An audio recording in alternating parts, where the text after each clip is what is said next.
Hi, I'm Joe Bunning from Bunning Family Pharmacy. We're so proud to once again be able to bring the best in high school athletics to you. Once again, partnering up with BFA Productions, and we're giving you that virtual front row seat at home. Thank you so much and enjoy the game.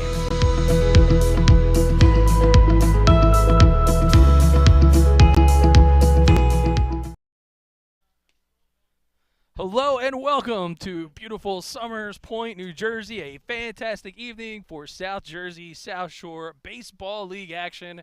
And sitting here behind home plate at Furley Field for BFA Sports, Doug Stasic, ready to bring you tonight's contest. A 7 o'clock start for the visiting Ocean City Water Dogs versus the Summers Point Captains.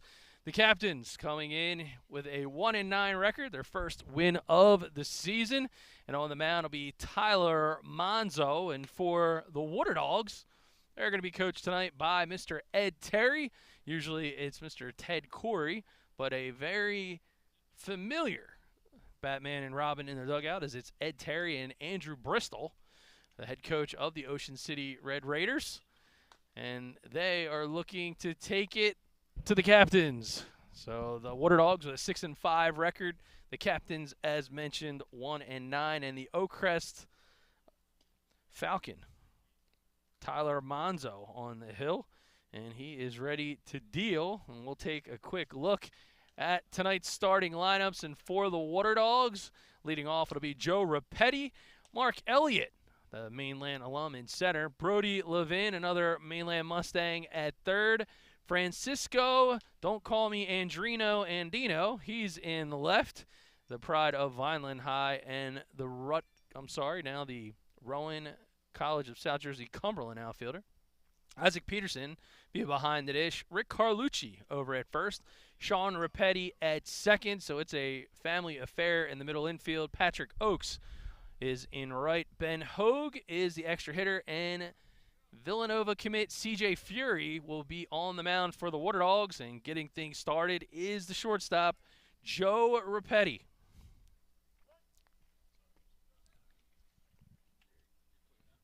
First pitch from Monzo is high and out of the zone. Monzo, pride of St. Elizabeth College. Quickly now 2-0.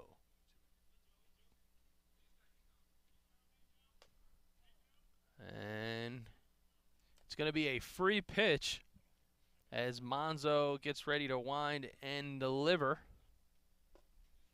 And that ball misses. So 4 straight pitches will put Rapetti over at first. And be sure to tune in on the GameChanger app. So our friends at GameChanger, the official scoring app of the Sjssbl, click on over for real-time live stats, highlight clips, and more. Sign up for the premium membership, just $5 a month. And you can get all the highlights, archive video, and more at the click of a button. That ball gets away from the catcher, and that is Millville's Gavin Shapiro.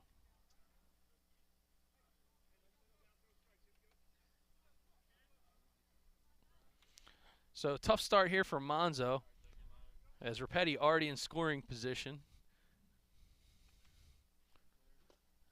Mark Elliott takes a called strike. Evens the count at 1-1.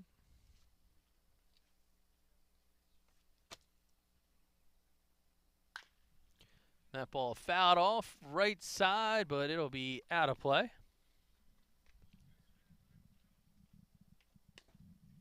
Standing room only crowd tonight here at Furley Field, also known as the Bud Kern Memorial Park.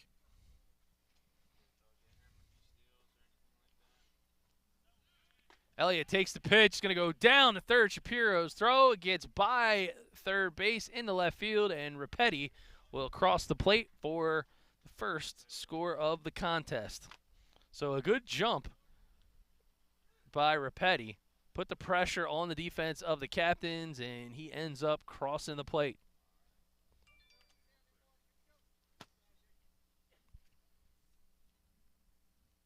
That ball fouled out of play towards Rhode Island Avenue here in Summers Point.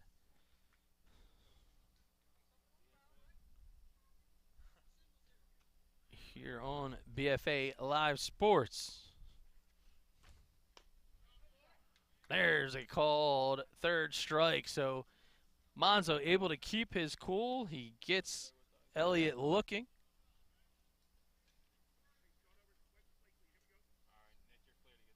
And that'll bring up Brody Levin. Levin starting in the hot corner tonight for the Water Dogs. Rocking his Oilers helmet. There's the first pitch. Called strike taken there. Levin down at Hartford Community in Baltimore. Chopper over to third, able to scoop, shovel, and get the out is the third baseman, and that is Jack Haynes.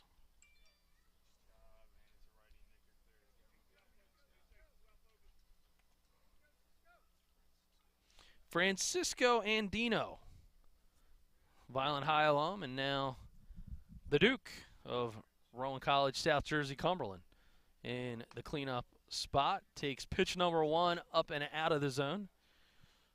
1-0. Andino flashed the leather last time we saw him on the BFA Live Sports stream, and he fouls one out of play towards the Veterans Way. Andino had robbed the home run down in Northfield.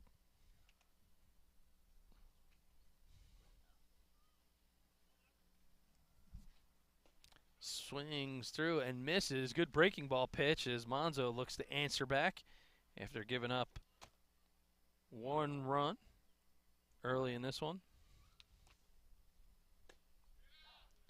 And there's a called strike 3.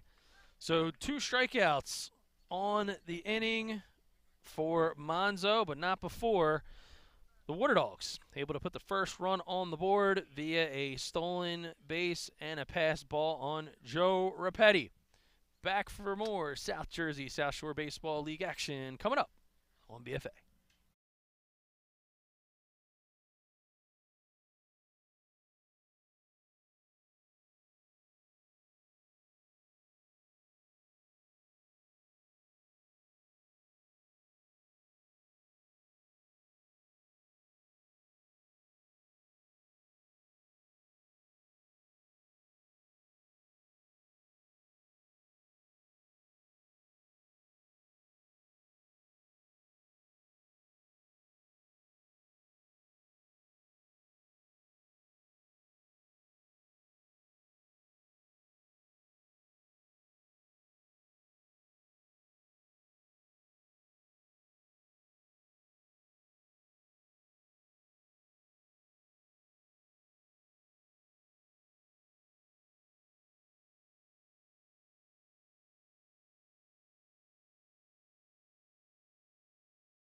And CJ Fury, the pride of St. Augustine and the Villanova Wildcat commit. He is the starting southpaw for the Ocean City Water Dogs, and he gets ready to face the Summers Point Captains lineup. And for the Captains, it'll be Carpusis, Stezzi, Blackiston, Eduardi, Shapiro, Rusher, Bonadonna, Haynes, Blum, and Englert. And here is the first delivery, called strike from Fury.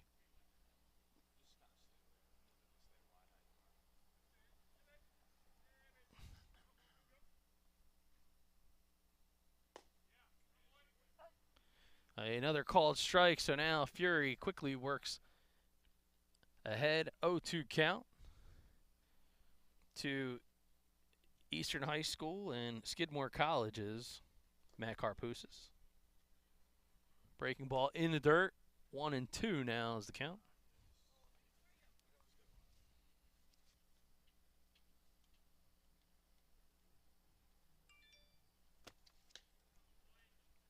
And swing and a miss. Fury with the first punch out to start the contest. Going to see a lot of the sweeping breaking ball. CJ Fury been nasty.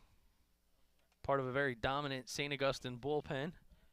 Or I should say starting rotation. Stable of pitchers. Fury goes back to work.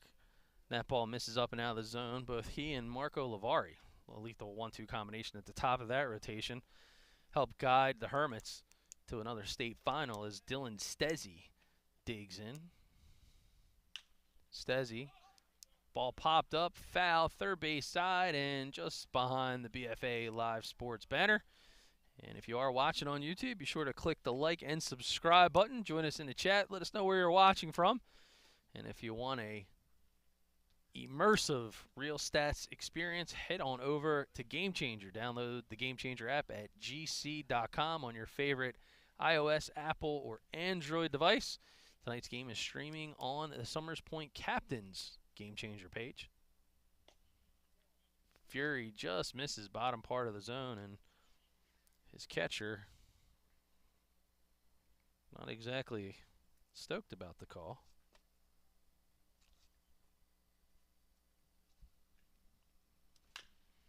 That ball is chopped right side, but just foul down towards first base as Carlucci is able to scoop that up.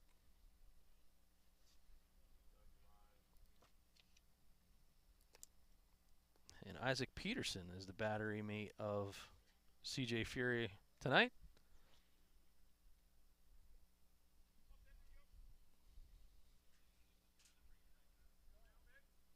And time is called. Fury's going to finish his pitch anyway.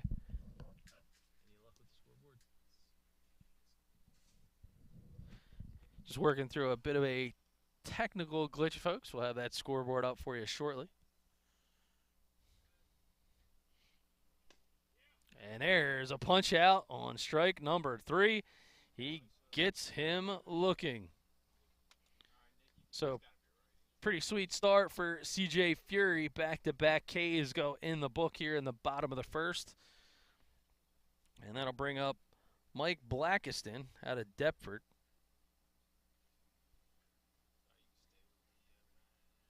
And a current Salem Mighty Oak. Blackiston starting out there in right field tonight.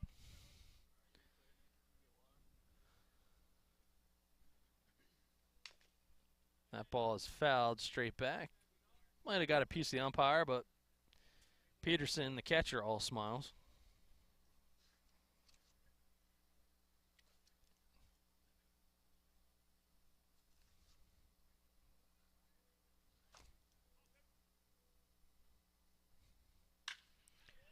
And that ball flared towards right field, going back and saying goodbye. An Oppo Taco home run by Mike Blackiston. So the Mighty Oak bust out a piece of lumber to tie this one up here on the Game Changer Instant Replay. See, he got good barrel on the ball, hands inside, drives it into the center field gap and got caught up in the jet stream and just beyond the scoreboard in right. So a 1-1 ball game tied up courtesy of Blackiston.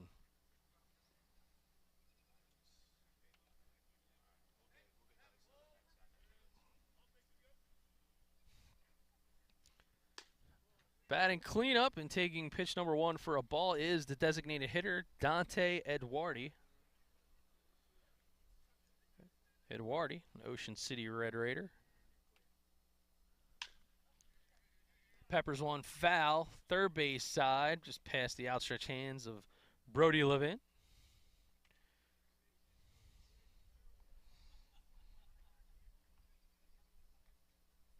So a good pitch by Fury, but Blackiston able to show some power going the opposite way.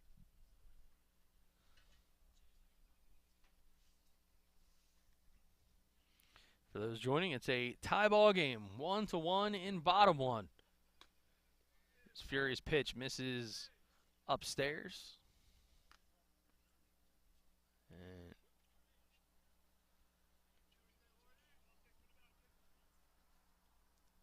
And Ed Terry showing the prowess, being able to grab those balls that got beyond the catcher. Coach Terry.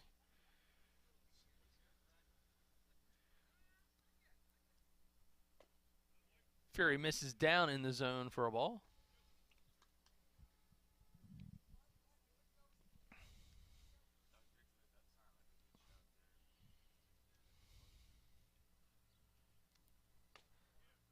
And that ball is called in, so a bit of a tight zone tonight. Fury probably not exactly in agreement with that last pitch, nor am I.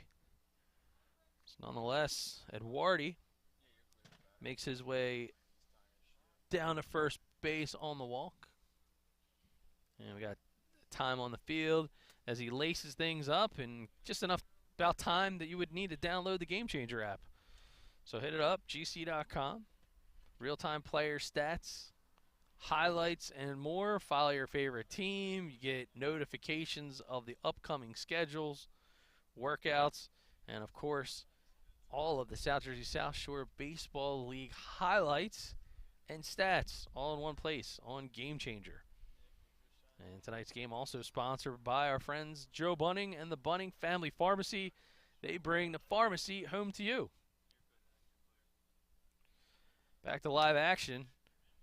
And that loud pop of the mitt is called on the outside corner for a strike from Fury to the catcher Gavin Shapiro.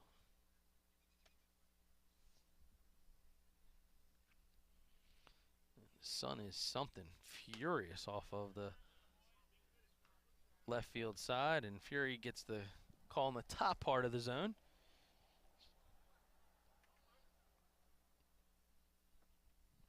And he's got Shapiro in the hole, 0-2, as he winds and fires. That ball fouled out of play.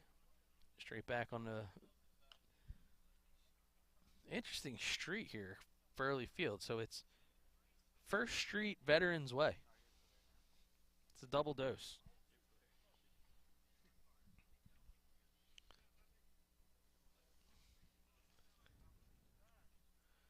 And quickly, time is called, so Shapiro playing a little bit of cat and mouse with the lefty Fury.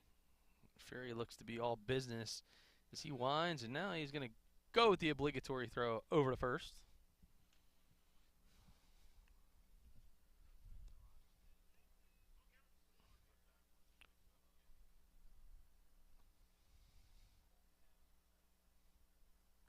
And CJ to the plate.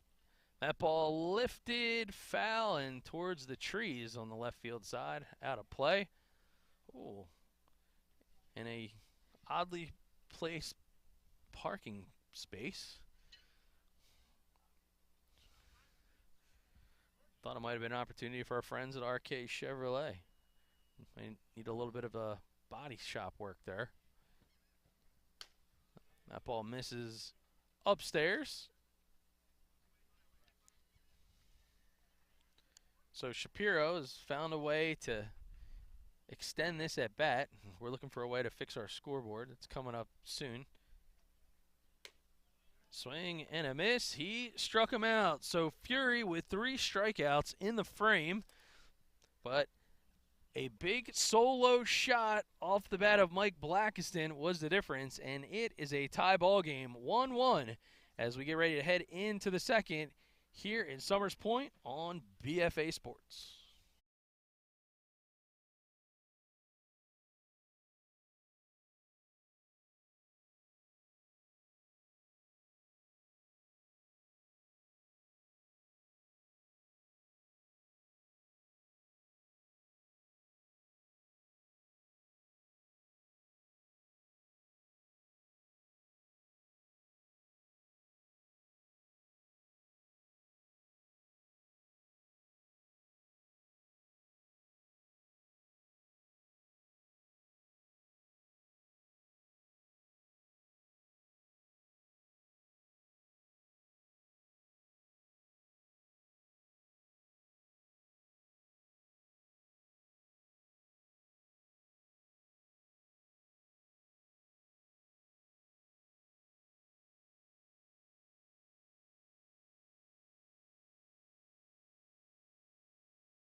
And Tyler Monzo back on the hill as we begin the top of the second here in Summers Point.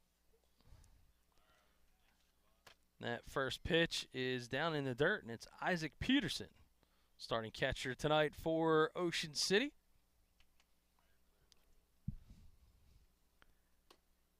That ball misses upstairs. 2-0 from Monzo.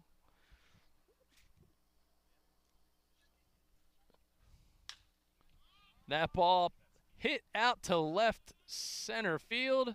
Getting underneath it, making the squeeze, is Karpousis. So 1 out here in the top of the second.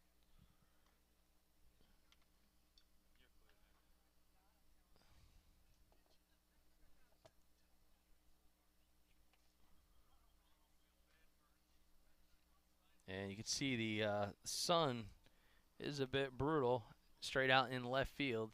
Hasn't fallen through the trees just yet as the first baseman, Rick Carlucci, digs in. Called strike on the outside corner. There's a good look at Carlucci.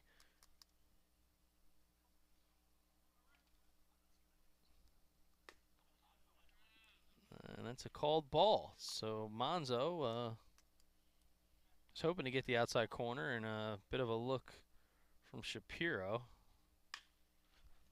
That ball hit out towards right field, but the liner is quickly squeezed by Blackiston.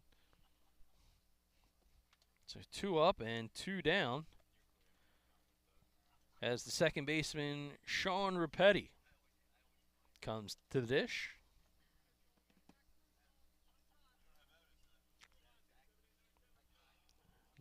Bottom of the second, a tie ball game at 1 with 2 outs. And the first pitch from Monzo is a ball away. So Monzo, the Oakcrest alum, facing off against CJ Fury, the rising senior from St. Augustine. So a good pitching matchup tonight in this one.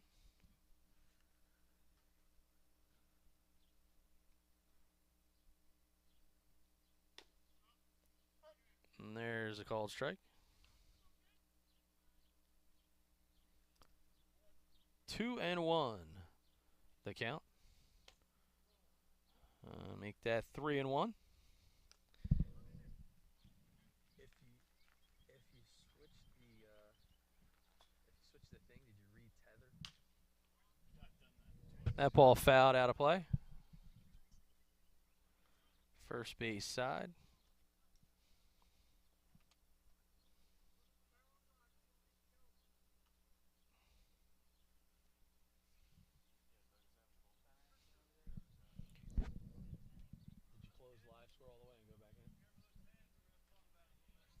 And there is a ball in the dirt, and it's going to be ball number 4. So a 2-out walk for Rapetti. Patrick Oakes, the right fielder, try to get things going for the Water Dogs. A quick pitch back to first base from Monzo. Stezzi has a tough spot to be in as the field. There's a called strike. Maybe we can get a shot from our first base camera showing you that glare. So look at that. That is not easy to contend with. That ball fouled straight back, out of play. Not always you see coaches in a lot of these ball games getting their legs, but I see a lot of coaches doing some laps trying to get these baseballs.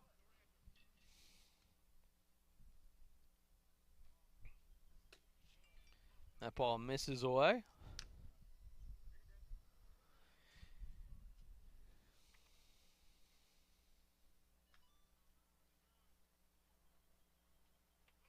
Runner goes. Here comes the throw. Not in time. So a stolen base from Sean Rapetti. And for those keeping track, it looks like that was a called out. So perhaps was that a strikeout, throw out? All right. Take a look at the Game Changer instant replay. And that was strike 3 as he slid into second base. So the glare kind of shielded our view, but nonetheless, we are going to change sides on the strikeout by Tyler Monzo.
Bottom of the second, CJ Fury on the hill.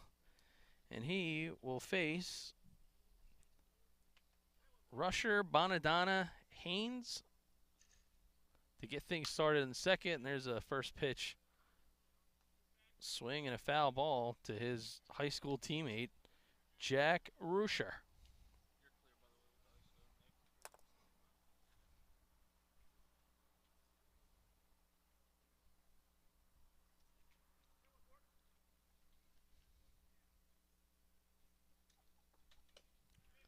Swings through and misses. Got him in the hole. 0-2.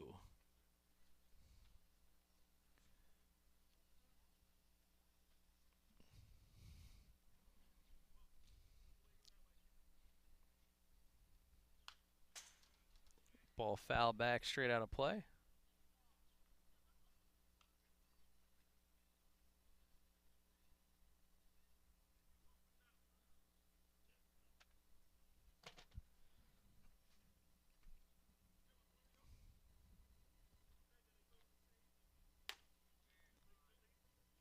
That ball up and out of the zone.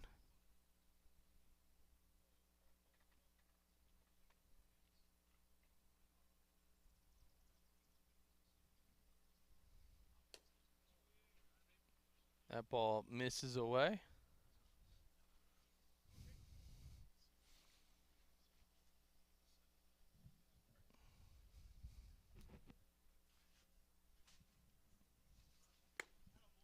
Swing and a miss. He struck him out. So Fury, nice job navigating the pitching water here against the Captains. See there on the Game Changer instant replay.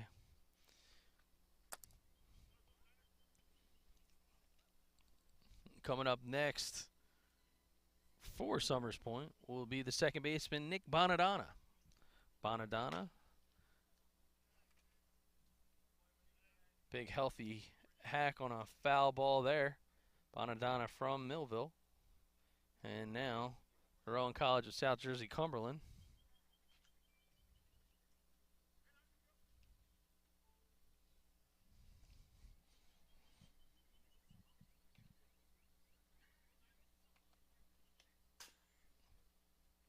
That was a high heater. Got away from the catcher, Peterson. Bonadonna.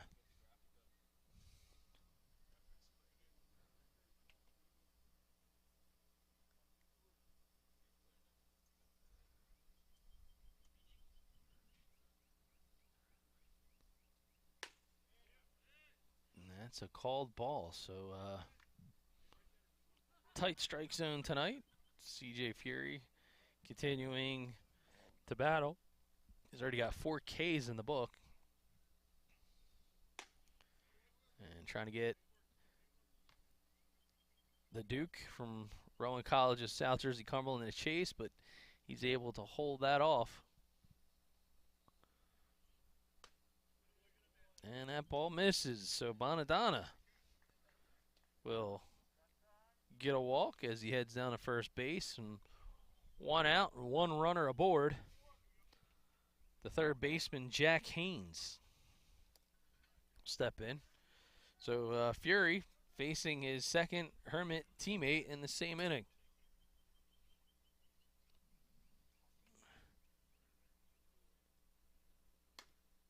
That ball misses up and away.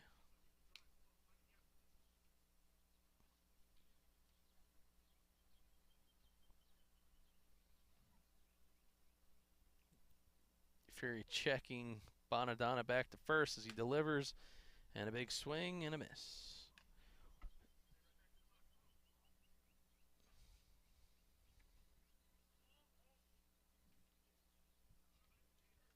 And Fury ends up dropping the ball, and he's given a balk. So I don't know if we got that on a replay by chance.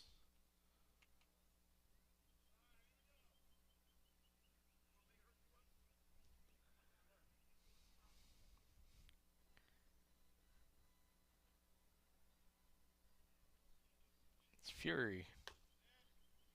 Right back to work. It's the big swing and the miss. So balk was called because the ball was dropped, and I guess they're arguing that he had the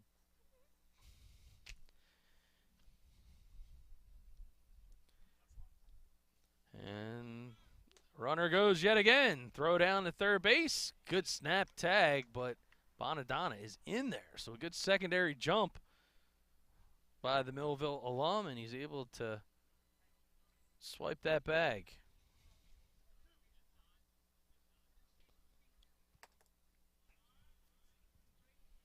You're going to have to try to clear that dirt out of the way, and I believe now a 2-2 count.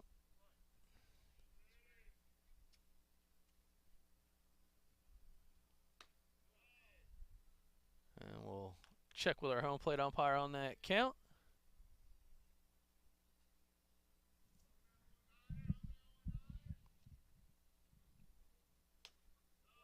That ball misses low.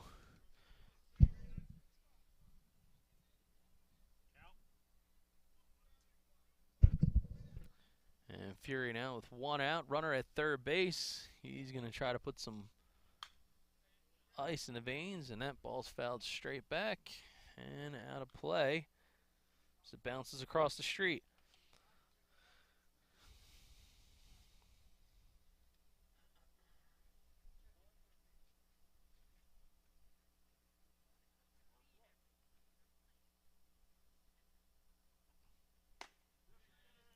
And they say he did, and he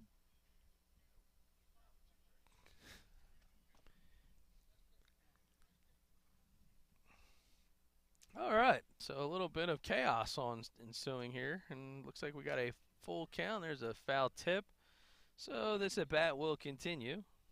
3-2.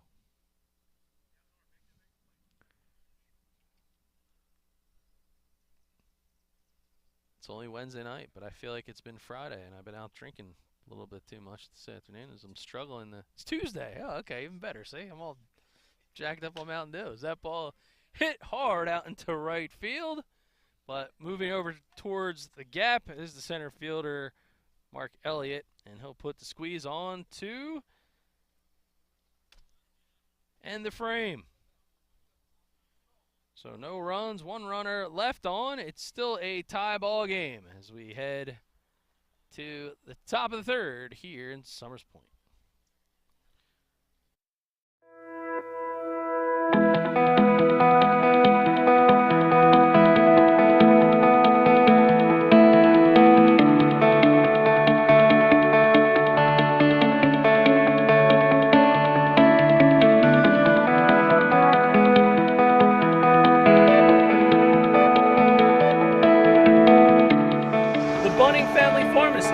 Bring the pharmacy home to you.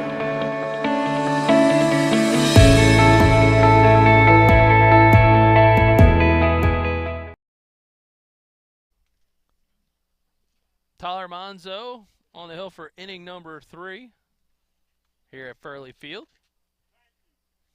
It's a 1-1 contest as we get things started here in the third.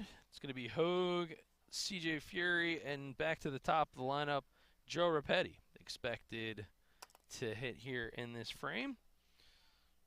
We're aware that there's been some challenges with GameChanger tonight, so I'm going to try to get that stream up again for you, so stand by on that one. Scoreboard is back in working order. So we're trying to get things ready to go. A couple of guests we might have in the booth later on tonight is Ben Hogue is the extra hitter. He'll get things started. Hogue, the Ocean City Red Raider.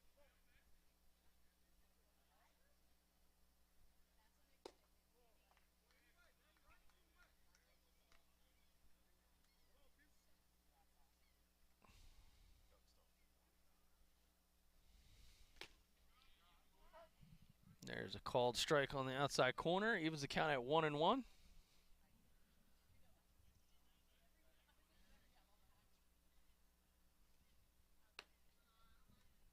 Ball misses up and out of the zone. Now 2-1.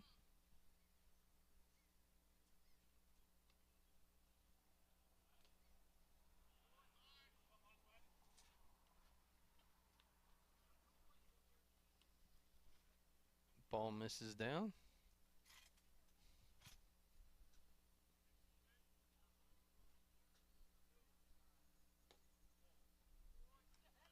And Hogue earns himself a leadoff walk.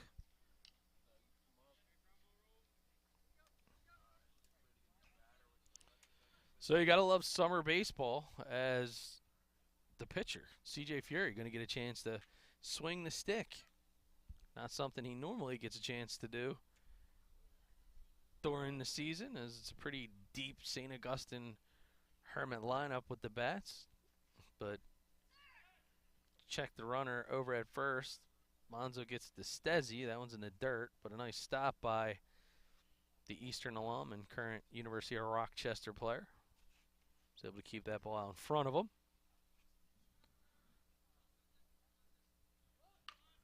And Fury drops the bunt. Little PO power action.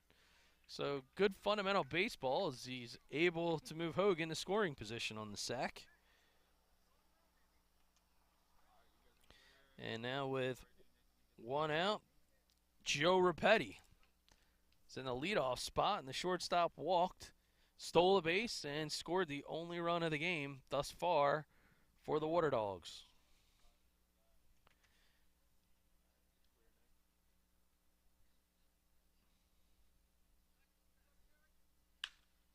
And he rips one left side, but foul.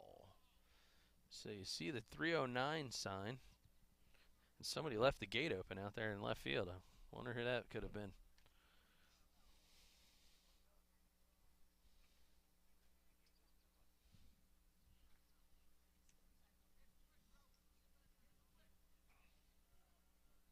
I'm not sure if Charlie's is interested in sponsoring, but thus far, I got to believe that some of the BFA sports crew might have been out there earlier. The snap throw back to second base. Not in time as Hogue's able to get back in, but I kind of feel like the BFA crew may have been hanging out at Charlie's late last night.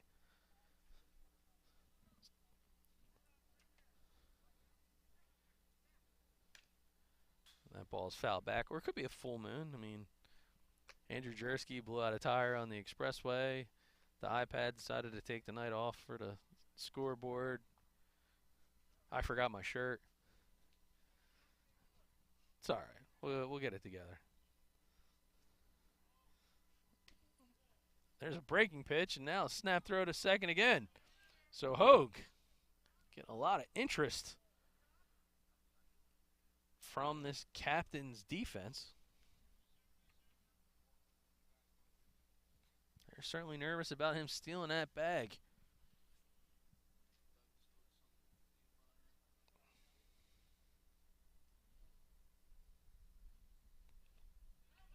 Nice block there, and another snap throw back to second.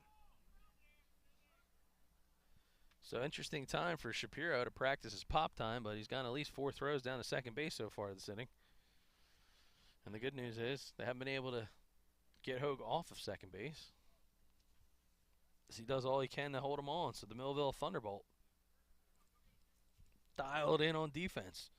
Somewhere Coach Dan Fimiani and Harry Rodriguez got to be happy with that. And there is a rip ball down the left field line. Hogue's not going to have a problem scoring this time.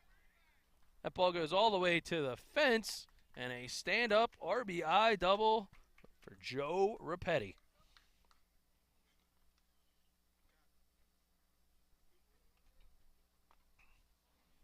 I feel like I had ESP because that ball almost went through the left field gate that was open.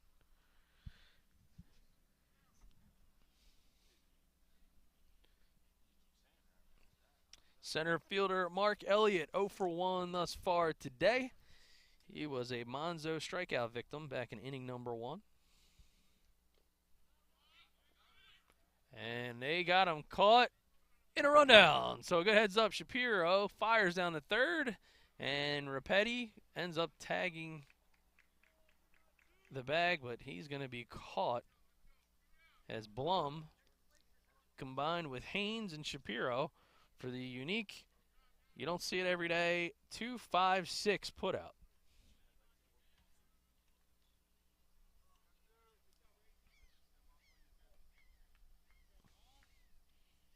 If my buddy Mike Gill was here, he would struggle because he would have had to use probably 3 different highlight colors to record that out. So Elliott goes back to the box, 2 outs now, nobody on. And there's a breaking pitch away.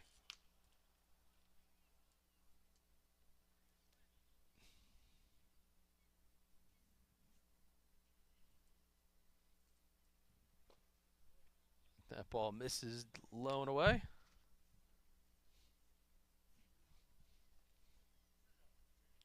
And now a 3-0 count to Mark Elliott. Elliott launches one out towards center field. And it looks like losing it in the light could be the center fielder. So they're unable to make the play, and Elliott will end up over at second base. So a little bit of chaos happening out there, but nonetheless, Elliott legged it out and ends up at second.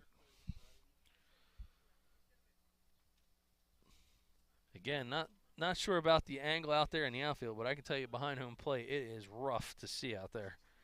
As Brody Levin, the third baseman, first pitch swing, that's a fair ball, scooping it up and making the play. Haynes to Stezzi for the 5-3 putout that'll end the frame. But Ben Hogue crosses the plate off of the RBI double of Joe Rapetti, and they retake the lead. Water Dogs 2, Summers Point Captains 1.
CJ Fury ready for his third inning of work.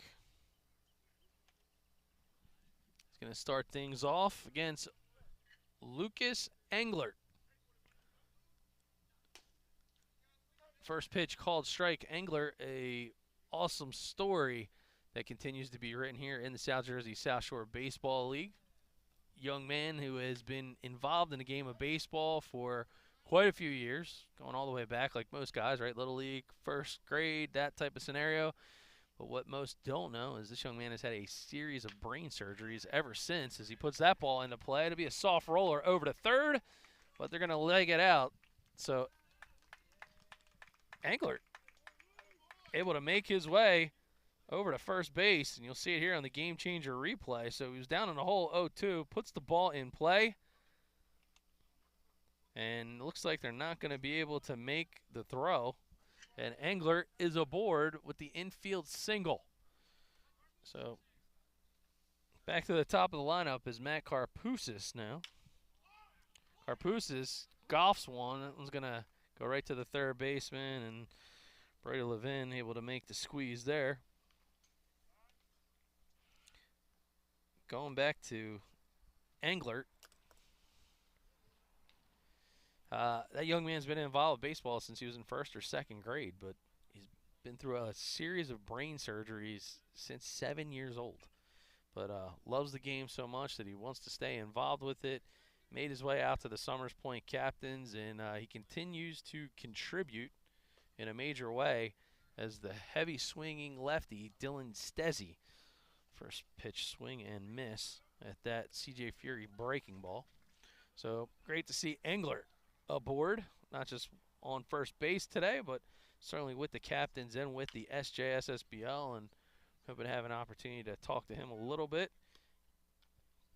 And his father, Brian, an assistant on Dave O'Sullivan's staff. Sully pretty pumped up about, the example that Englert sets for the whole team and the fact that the captains have rallied around him. There's a healthy hack and a strikeout. So Fury gets Stezzi for the second time this contest. And that's the sixth strikeout of the evening for CJ Fury. 2 outs now as Mike Blackiston has been the only guy to put a blemish on Fury's pitching record here this evening. Blackiston, the solo home run back in the first. Takes the first pitch for a ball.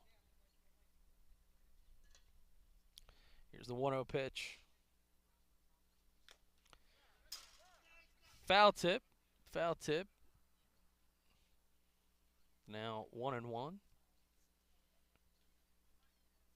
Ed Terry getting in that defensive hustle. Wants to set the right example for the squad.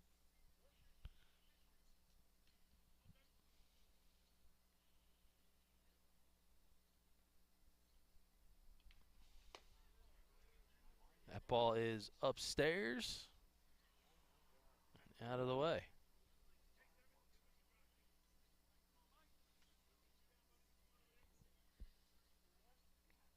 A 2-1 count now to the Salem County Mighty Oak, Mike Blackiston. That ball fouled straight back out of play. So now 1-2.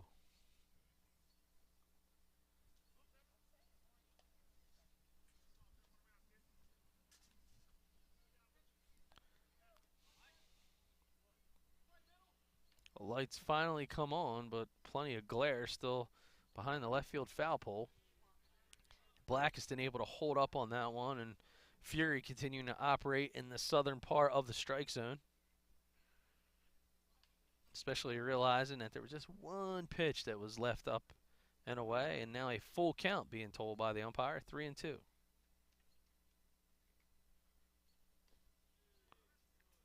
that's ball number 4. Snap throw back to second base, and it's ball 4. So Englert able to move into scoring position on the walk. As the designated hitter, Dante Eduardi walked in his first appearance. Back in inning number 1 in the cleanup spot. Ocean City Red Raider trying to tie this ball game. First pitch is up and away. There's a look at Eduardi.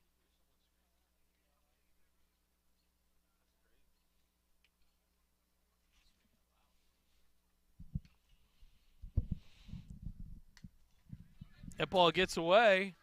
A little bit of a late jump, but Englert's still going to be able to get there to third. So good heads-up base running by that young man. Listening to Coach Dave O'Sullivan. You know, and again, Englert is a guy that everybody wants to root for. Sometimes you think that you've had some of the cards stacked against you more ways than one, or maybe you had that rough day. Well, this young man just continues to battle, and he's very passionate about the game of baseball over there on third base for the Captains. There he is there, and he's hoping to be able to tie the game by crossing the plate right here. If Eduardi can bring him home. That ball from Fury comes inside, and 4 straight pitches will load the bases. So Englert over at third, Blackiston at second, Eduardi at first, and now Coach Ed Terry going to have a conversation with the pitcher CJ Fury, the Upper Township native, and he's trying to tell Peterson, I'm sure, to just worry about the batter at this point, because Fury did get Shapiro in his first at bat on the strikeout. So 6 strikeouts on board tonight in the books for CJ Fury. And there is the catcher, Gavin Shapiro.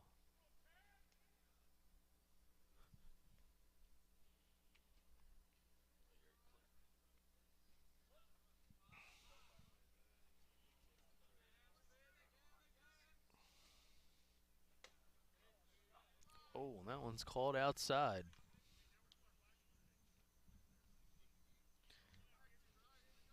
And it's a tough spot for Fury to be in because that pitch looked pretty good. And now 2-0, and I think that's part of the challenge. Even with a pitcher like Fury is really thrown in a bunch of big spots. I mean, when you start to get the zone shrunk a little bit, you have a tendency to overthrow. And now there's a called strike. So 2-1. There's Englert. Going to have to be aggressive here on the base pass, but again, you talk about a guy that continues to battle for his love of the game. That's our guy. That ball fouled straight back into the screen from Shapiro. And like I said, Englert, multiple surgeries on the brain as he continues to find his way out on this baseball field and overcome a lot of physical challenges. And right there, a big challenging pitch from Fury. Gets himself out of a jam. So they leave him loaded. Fury gets his 7th strikeout. Able to work his way through a relatively small zone there. And nonetheless, keep the Captains at bay. So 2-1. The Ocean City Water Dogs leading Summers Point here on BFA Sports.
Francisco Andino. Stepping in. Andino 0 for 1 this afternoon as Monzo back to work here in the top of the 4th. And Andino trying to utilize those wheels that he has. Now 1-1 is the count. And Andino, one of the fastest players in this South Jersey South Shore Baseball League.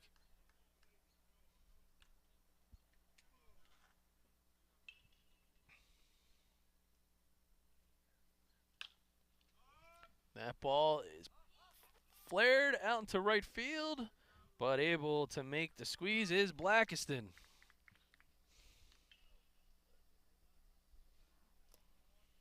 So it looked like a bit of an adventure because, again, they started looking out towards that water tower, and you can kind of see Stezzi was able to peel off, and Blackiston able to get himself around and make the catch, turning his back wisely towards that sunlight over there in the corner. Isaac Peterson back in the 2nd flew out to left field, and he'll step in the box here in the 4th. And he pulls one towards left field. That'll drop in for a base hit. Peterson wasted no time as he saw that ball in the top part of the zone and was able to get things going. And a 1-out base runner as Rick Carlucci, who lined out to right in his first at bat, 0 for 1 tonight.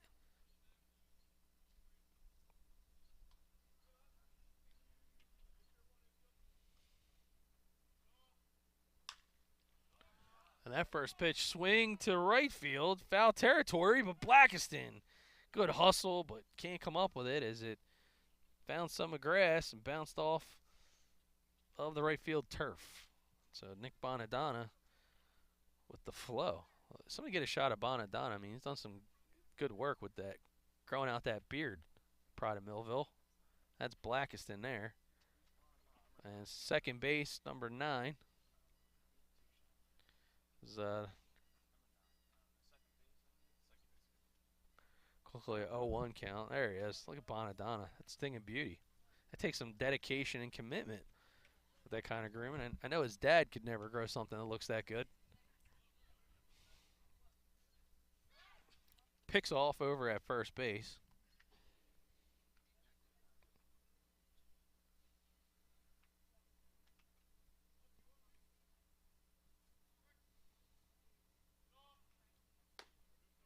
Ooh, goes upstairs. A big hack from Carlucci.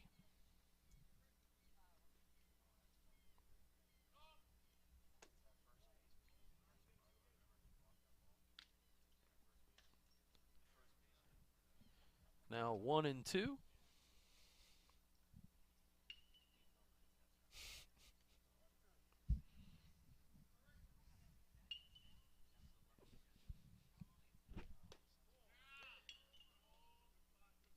And Monzo not exactly happy about the call, but it'll even the count 2-2. Monzo wasting no time, and he fires again. Breaking pitch in the dirt. Good stop by Shapiro.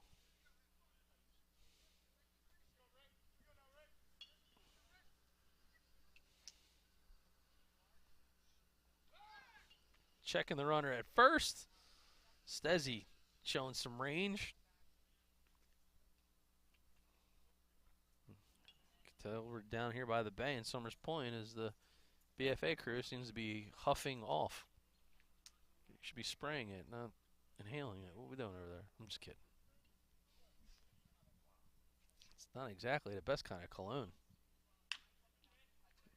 Hard hit ball gets through the left side for a base hit. So a good piece of hitting there by Carlucci, and that's back-to-back singles. With 1 out, Sean Rapetti will come to the dish. Home plate umpire asked for time.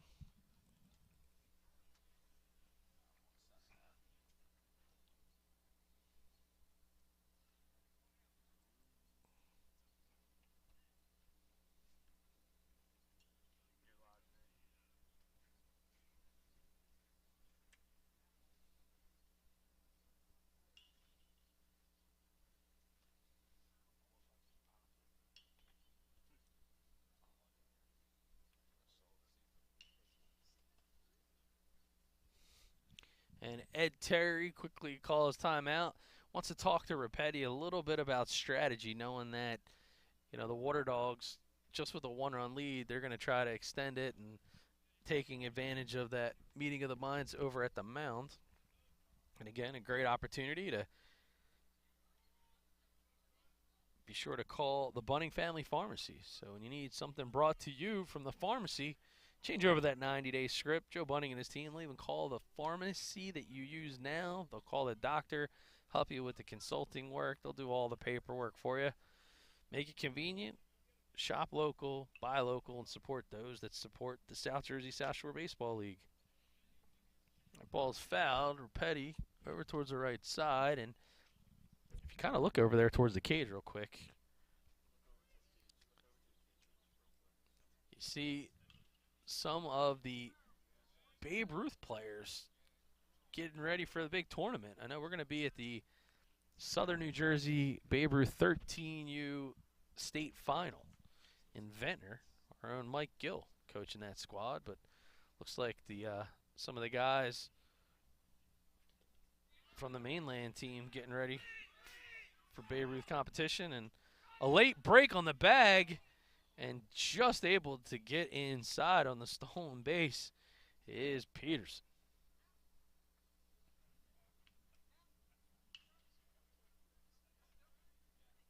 So the double steal is on. Rapetti now 1-2 count.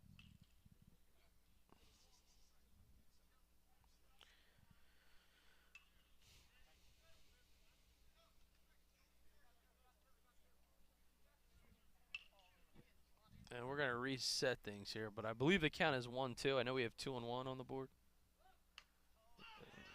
Ball pops straight up into the mitt, and what a great play by Shapiro to get the out. So now, you look at the GameChanger instant replay. Shapiro just jumps right out of his crouch. And the failed safety squeeze bunt attempt goes awry. You don't see the pop up to the catcher too often, but Shapiro is on point. That ball misses upstairs. 1-0 to Patrick Oakes.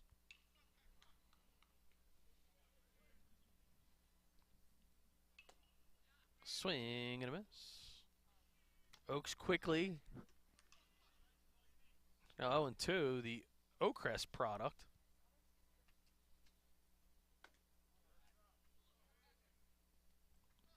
That ball misses up and out of the zone.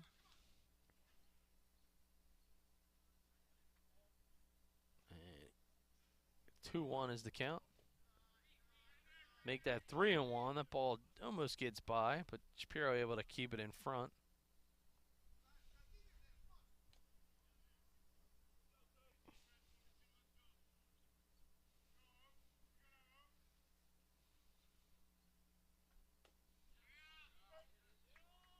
And there's a called strike.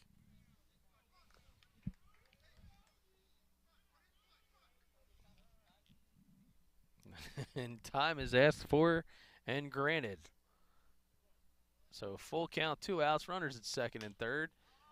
Oakes pops it up first base side, floating underneath of it is Stezzi for the out.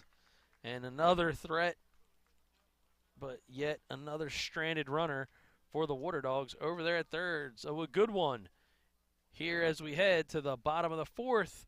2-1, Ocean City over Summers Point on BFA.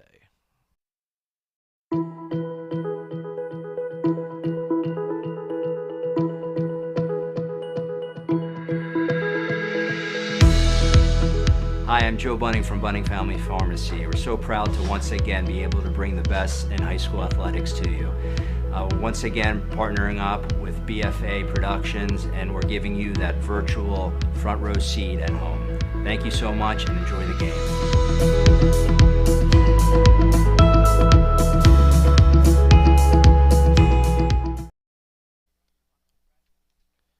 CJ Fury getting ready to go here as we head into the bottom of the fourth. Due up, it'll be Rusher, Bonadonna, and Haynes face him. Rusher was a strikeout victim back in the second. Bonadonna reached on a walk, and Haynes also with the K. So CJ Fury has done pretty well, all things considered. Little bit of a challenge around some of the strike zone, in my opinion, in that last frame, but he still managed to get out of a bases loaded jam and keep the Captains from scoring another run. Beautiful night out here in Summers Point at Furley Field. Sun is finally beginning to fade just beyond the water tower out in left field. The lights are on, and it is a very nice summer evening here on June the 28th. Shout out to one of my childhood buds, Eric Allen, celebrating his birthday today. So my guess is probably somewhere in Ocean City with the fam. Maybe he's taking a look at the BFA live stream as Jack Rusher of St. Augustine to face off against his high school teammate for a second time tonight. And that one's fouled towards the Summers Point dugout. One strike on the batter.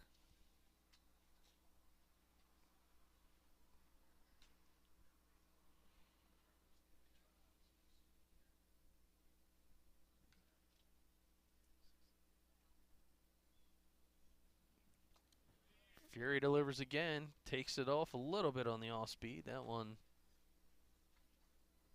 evens the count at 1.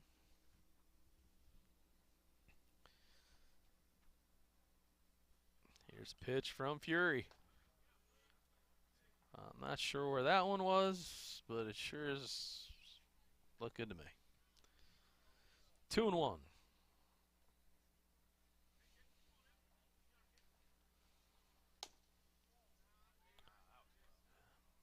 Now 3-1 is the count to Rusher, who's ahead in this battle against Fury. And that ball misses low. Rusher gets the pass to first, and Nick Bonadonna, Rowan Cumberland, South Jersey Duke, Millville native, climbs aboard.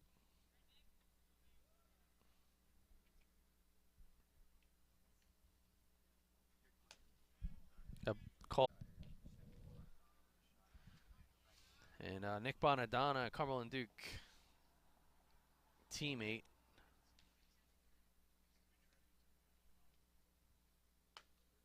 Lets that ball go. Bonadonna and his teammates mourning the loss of the late Nito Figueroa, the 21-year-old teammate who recently had passed in a tragic accident in Ocean City. He was swept out in a riptide. So heavy heart here for Nick Bonadonna. Certainly become pretty close to Nito, as well as some of these other guys that are on the field tonight. Francisco Andino, a Violent High teammate of Figueroa.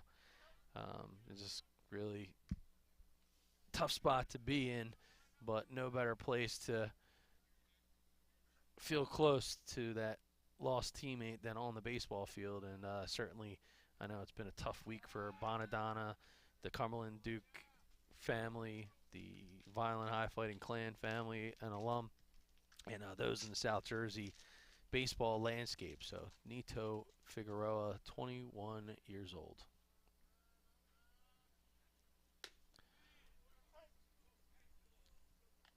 Fury continues to deal. He's dealing great with the pitches, and it's not often I'll say this, he's dealing with a tough strike zone tonight. But he is keeping his composure, which is very impressive. Bonadonna gets one, fouls right side, and basket catch by Carlucci. So Carlucci, little Willie Mays Hayes action there. So he had his back to the home plate, but he's able to come up with the play and retire Bonadonna. Officially goes in the book as a pop out to first baseman. It's Jack Haynes Takes the first pitch outside from Fury. Haynes 0 for 1 via the Fury strikeout back in the second. Looking for a little bit of vengeance here. Pick off over to first base. Gets back in time.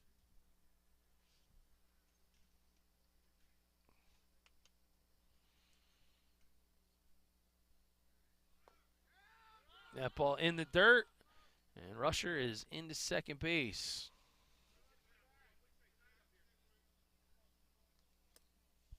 Captain's down 1 with 1 out. Big spot now for Haynes with the 1-1 pitch from Fury. That ball up and out of the zone.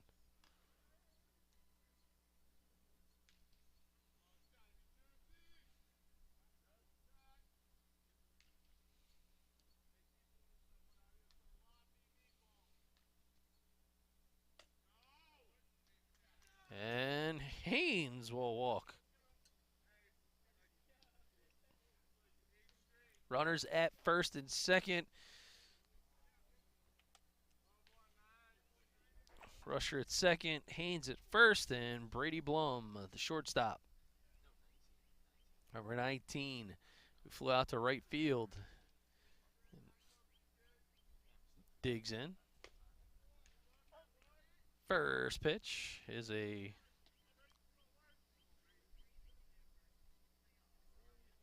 called strike.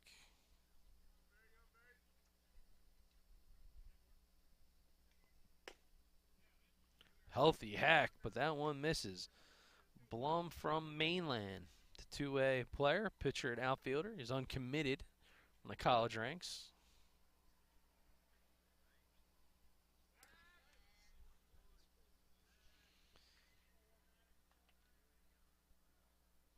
The captains, coached by Dave O'Sullivan, the Lacey Township alum, and Pfeiffer University. And assistant Brian Englert, as they are able to get strike 3 there on Blum. Just giving you a little flavor of the high school background of some of these guys.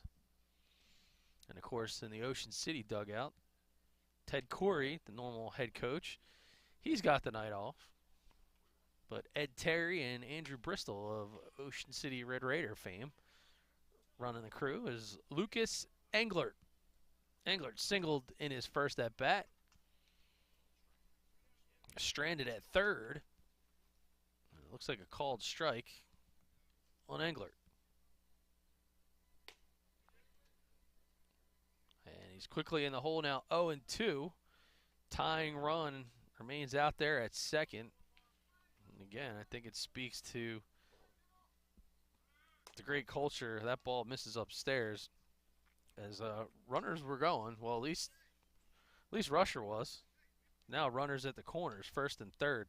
But, you know, O'Sullivan creating a great culture here with the Summers Point captain, sending the right message in more ways than one to Englert, his family, and the team. And Englert is going to get rung up on the swinging third strike from C.J. Fury, who continues to be unfazed as they continue to work here at Furley Field. 2-1, Ocean City comes to bat. Top of the 5th, coming up next on BFA.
Tyler Monzo still on the hill.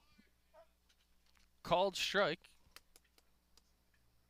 First pitch to Ben Hogue. Hogue walked and scored a run. His last at bat, making him technically 0 for 0. As lights and sirens abound. Hogue gets a hold of one. It goes out into center field, but getting under it and making the squeeze is Rusher.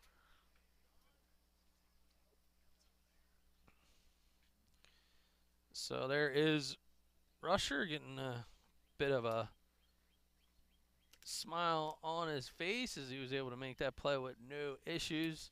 And a look in is CJ Fury,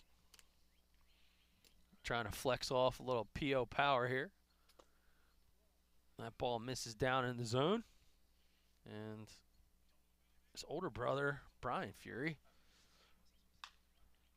I'm sure watching as he's serving the U.S. Navy and watching his brother pop up into the infield to Blum. And I think there's no question in the Fury household of who's the better hitter.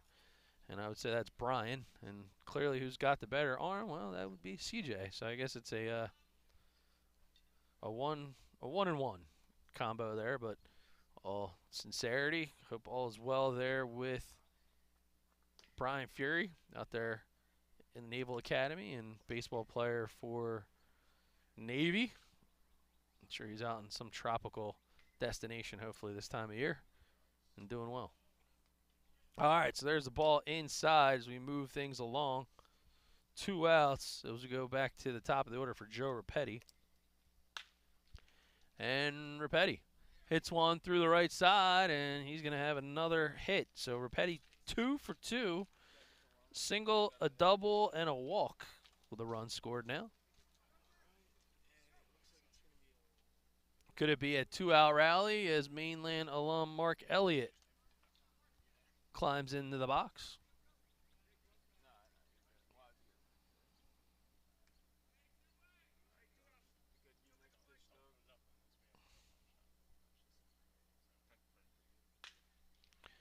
And Elliott turns on one, going way back, but able to gather it off the wall.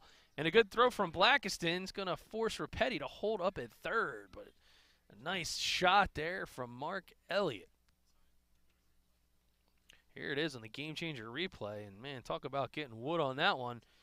Monzo snaps his neck back, and Blackiston just couldn't get it. The coping keeps it inside the field.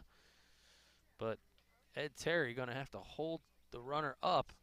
And they got second and third with 2 outs.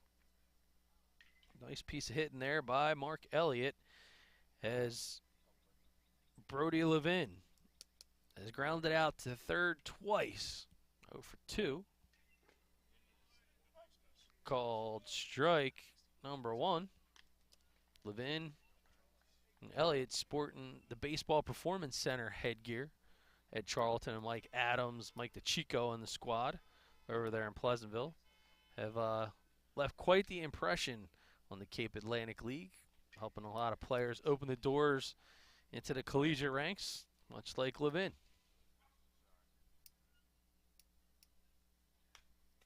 That ball fouled straight.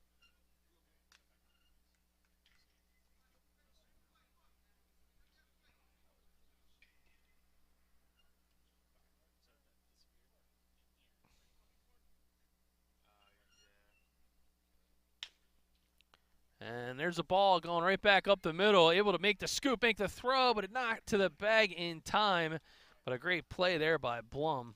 And that'll be an RBI single for Levin.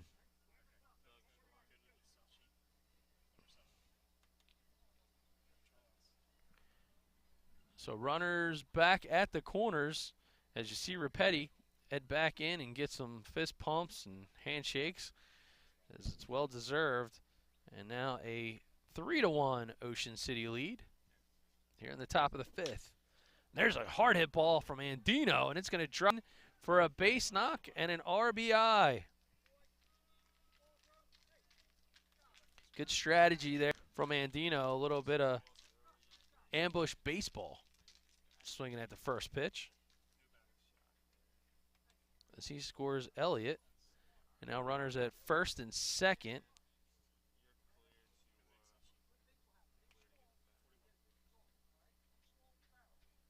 And a 4-1 lead. The catcher, Isaac Peterson, singled and stolen base. Oh, and he rips one. That one goes deep to left and gone. So a line drive home run from Peterson, a 3-run bomb. And he has just extended the Ocean City lead to 7. As you'll see, a good piece of hitting there on the GameChanger instant replay. This was a get out of here, no doubter, line drive barrel. And all you can do is watch it sail over the left field fence.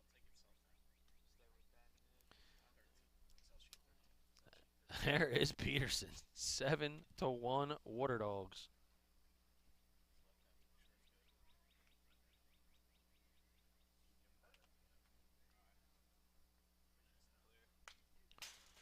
So Monzo's going to go back to work against Carlucci.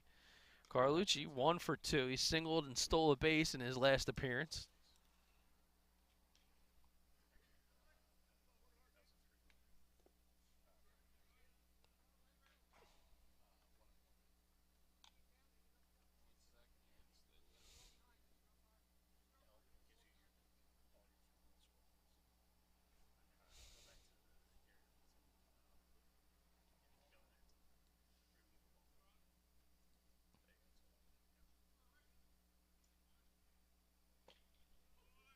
Healthy hack.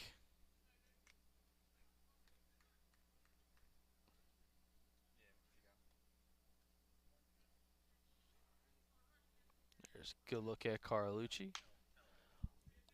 Carlucci, grounder. Blum comes up with it. He's going to go to Stezzi, and Stezzi with the stretch is able to make the play with the 6-3 putout. But a healthy hacking inning for the Water Dogs. They put 4 on the board. Make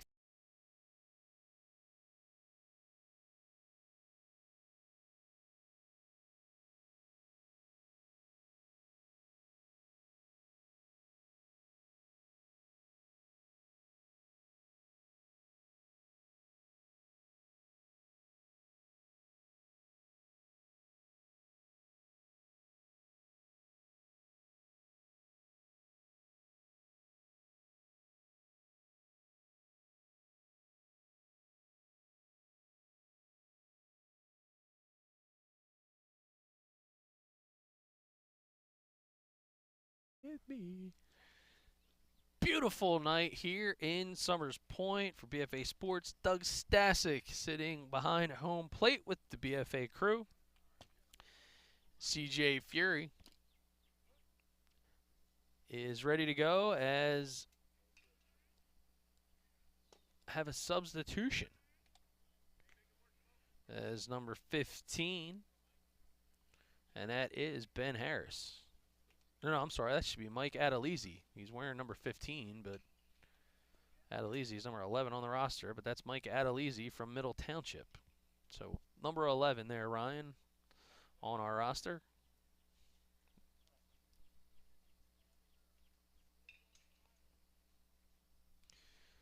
And looks like a brief timeout on the field as Coach Ed Terry is going to visit Fury out in the middle.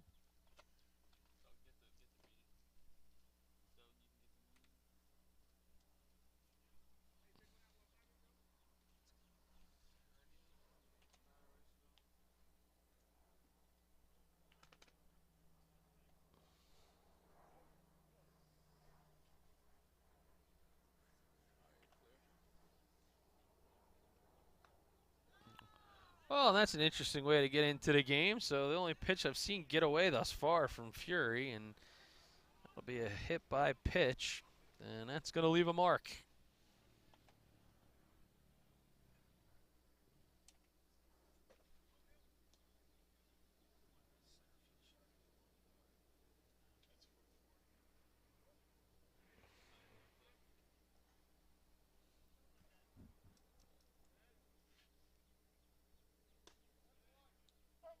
Called strike.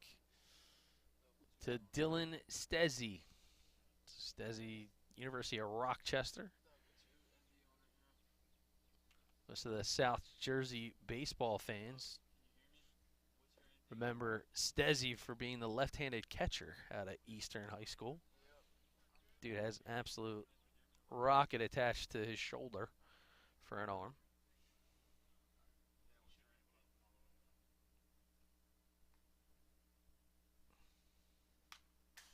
As he turns on that pitch, you can see a bit of an exaggerated closed stance. As you can see both numbers on his jersey, kind of tells you that he's trying to keep that front hip bit closed more.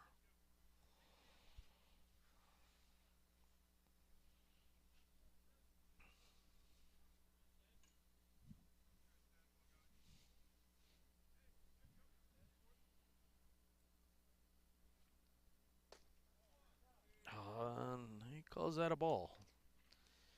So Fury keeping his composure, something that is a thing all college coaches like to see, because you're not always going to get exactly what you're looking for. Some of the calls in a zone, and that's another ball.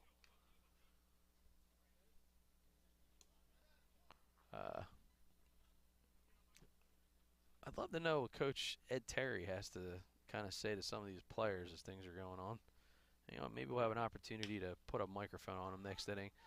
Stezzi pops that one up left side, and the third baseman, Brody Levin, able to make the easy squeeze.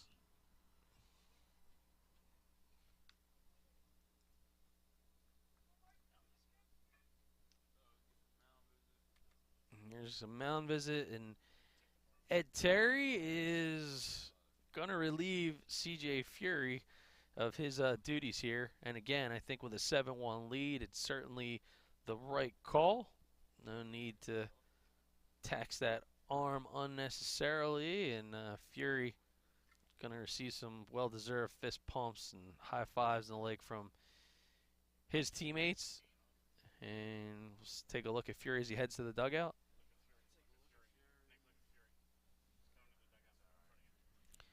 All right, well, he did go to the dugout. But anyway, there heads back in for Ocean City, and we'll take a look at number 42.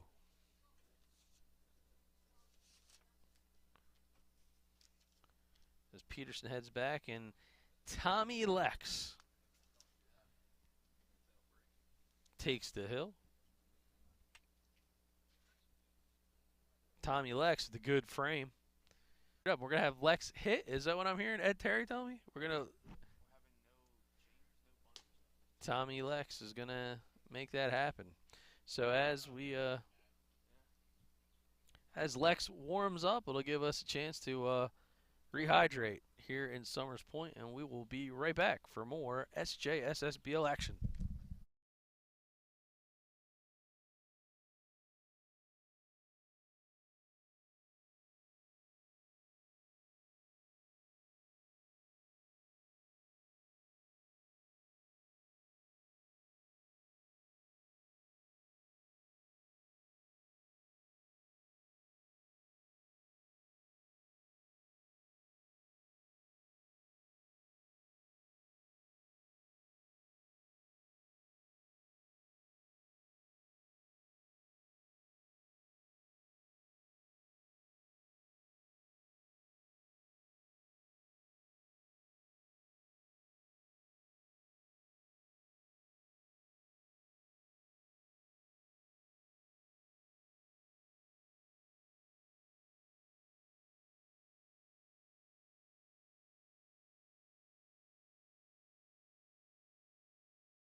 All right, back for more baseball here tonight in Summers Point. And I'm joined now in the booth by Summers Point captains, second baseman Nick Bonadonna. Nick, I know usually you're used to seeing the electric blue and orange uniforms in Millville, so it's got to be tough for you tonight watching these guys have a little bit of an advantage on you right now. Yeah, it's a big difference. I mean, I'm still wearing orange cleats, little mismatch over here. So things going well for you over at Rowan College of South Jersey, Cumberland. Yeah, things going great over there. I just redshirted this past season because I broke my ankle, but everything's going well. Love it over there. Yeah, so great squad led by Coach Marco Corolla. Certainly J.D. Diamco and Marco Rios and the team. You're in good hands and one of the top-ranked teams in JUCO D3. So a lot of excitement and a lot of competition for you over there. Yeah, it's very good over there, and I think the development over there helps everyone, and yeah, I'm just ready for this next season. So you're feeling good about things are going, recovering. You look to be in tip-top shape. Yeah. And the beard's in really good full effect.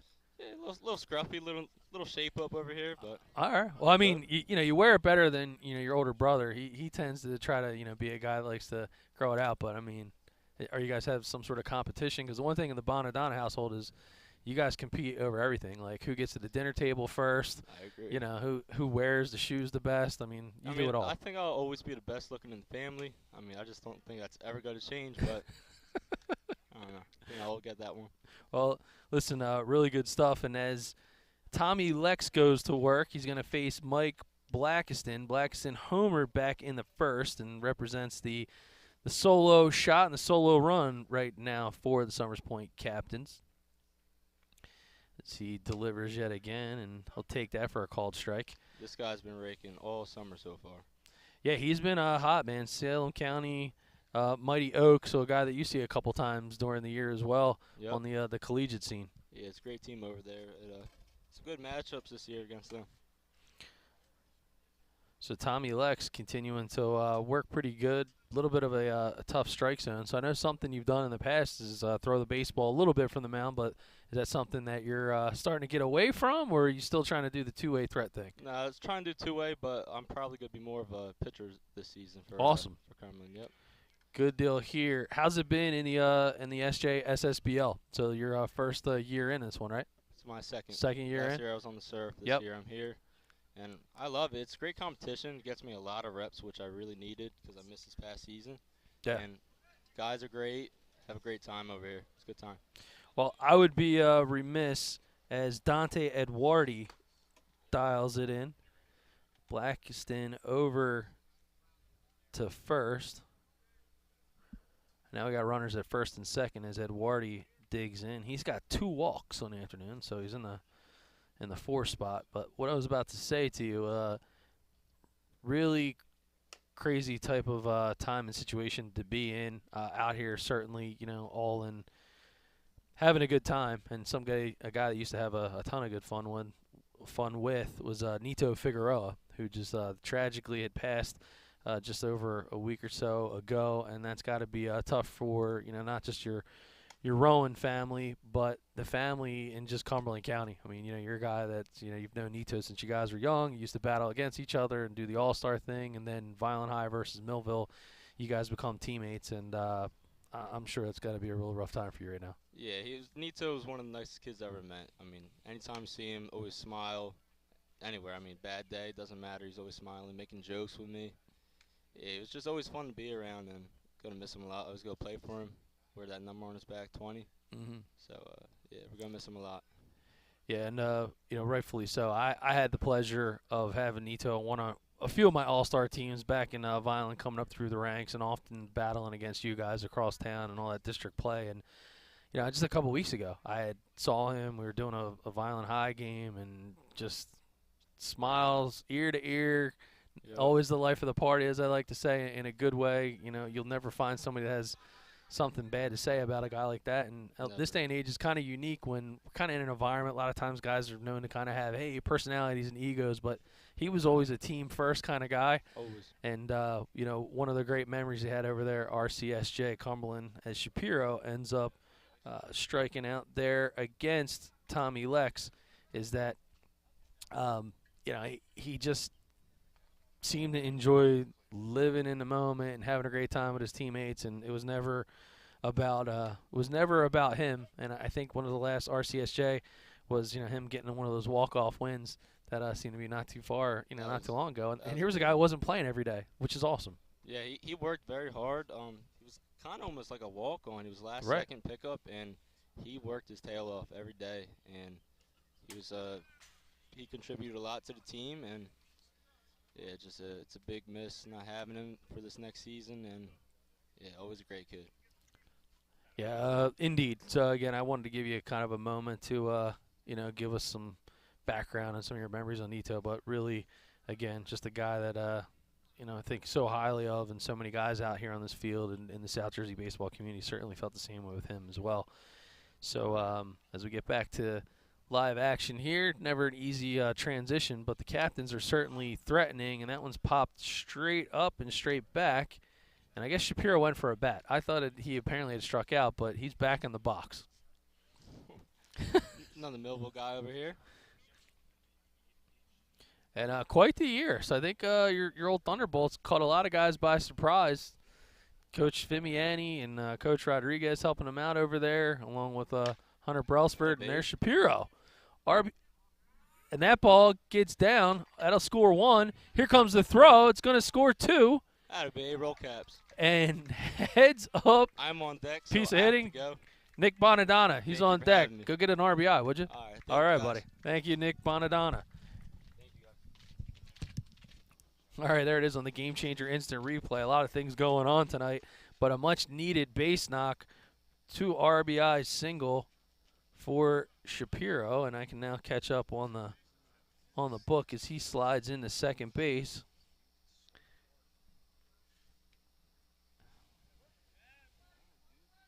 And now a 7-3 ball game.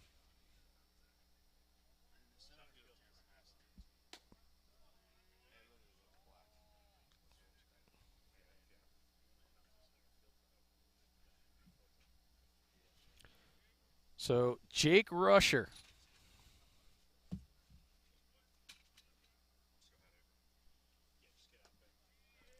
That ball goes down in the dirt. And we'll double check the count. So I'm on the board 1 and 2.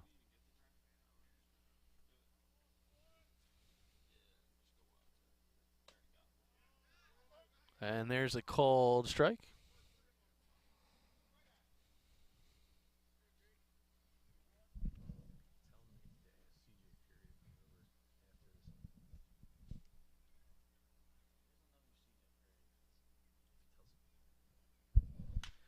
And there's Rusher, fouls one right side.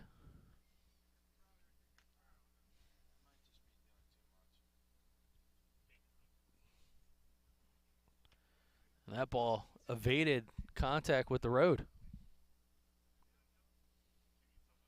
Or, well, evaded contact with the car, I should say.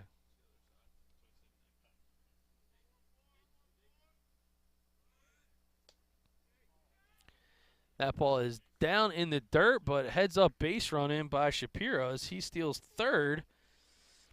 Don't look now, but the captains are threatening once again.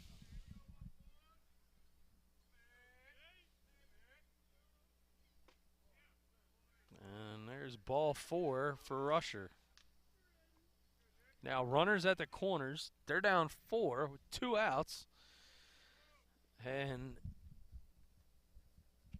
Nick Bonadonna had said, hey, I got to go hit. And I had directed in that maybe, it would be a good time to get an RBI.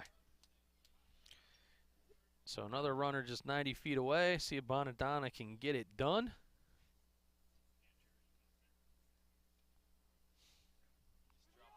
Peterson heads back behind the plate. There is the second baseman for the captains.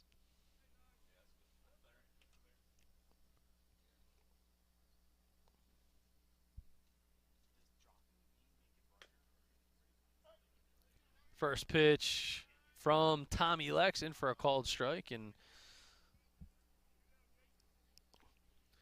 Lex normally wearing the Ocean City Red Raiders red. However, his pop, big Mets fan, so he's got to be happy to see him in the electric blue and orange. And Lex looking to work out of a jam here. He was count at 1-1 to Bonadonna.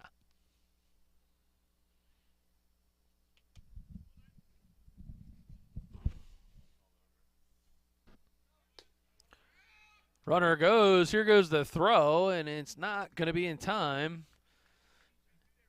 And Shapiro going to hold.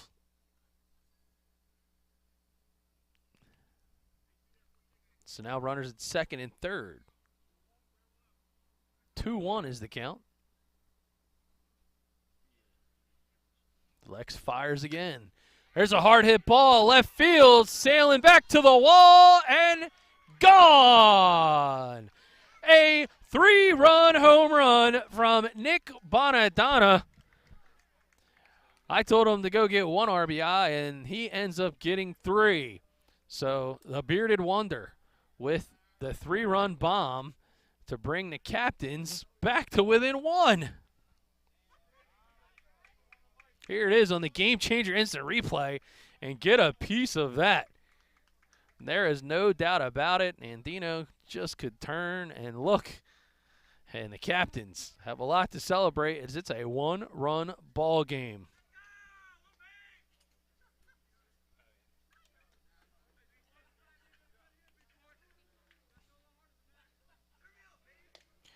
Now down 1, St. Augustine's Jack Haynes comes to bat.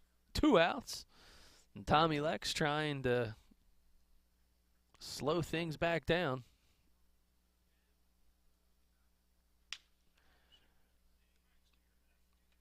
Haynes with a foul ball down the left field side.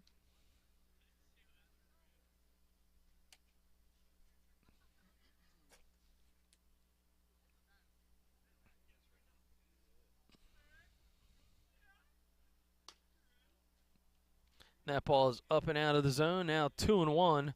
And back to that blast from Bonadonna. You know, he had mentioned coming off of an injury, getting back into the two-way mindset, able to get his reps and get his at-bats.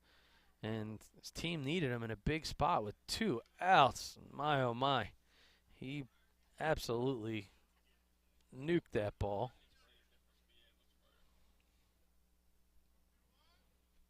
To make this a brand new ball game.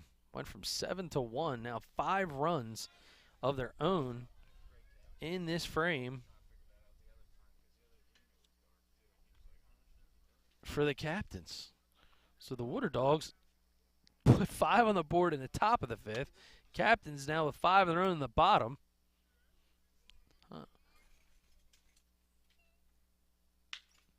And there's a hard hit ground ball. It's going to go over to short. Rapetti lifts it across the diamond, and somehow Carlucci is able to hold the ball and the bag, but not before the Captains able to rally here in the bottom of the 5th. 5 runs off the 3-run bomb from Nick Bonadonna to pull them within 1. Here on BFA.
All right, back to live action as Tyler Monzo is on the hill, and an absolute wild fifth inning. 5 runs for the Water Dogs, 5 runs for the Captains. We had 2 3-run home runs, 1 for each squad, and here we are, 7-6 as this frame starts with Sean Rapetti, and that is a chopper over to second base, and it's going to be Bonadonna to Stezzi on the 4-3 put out.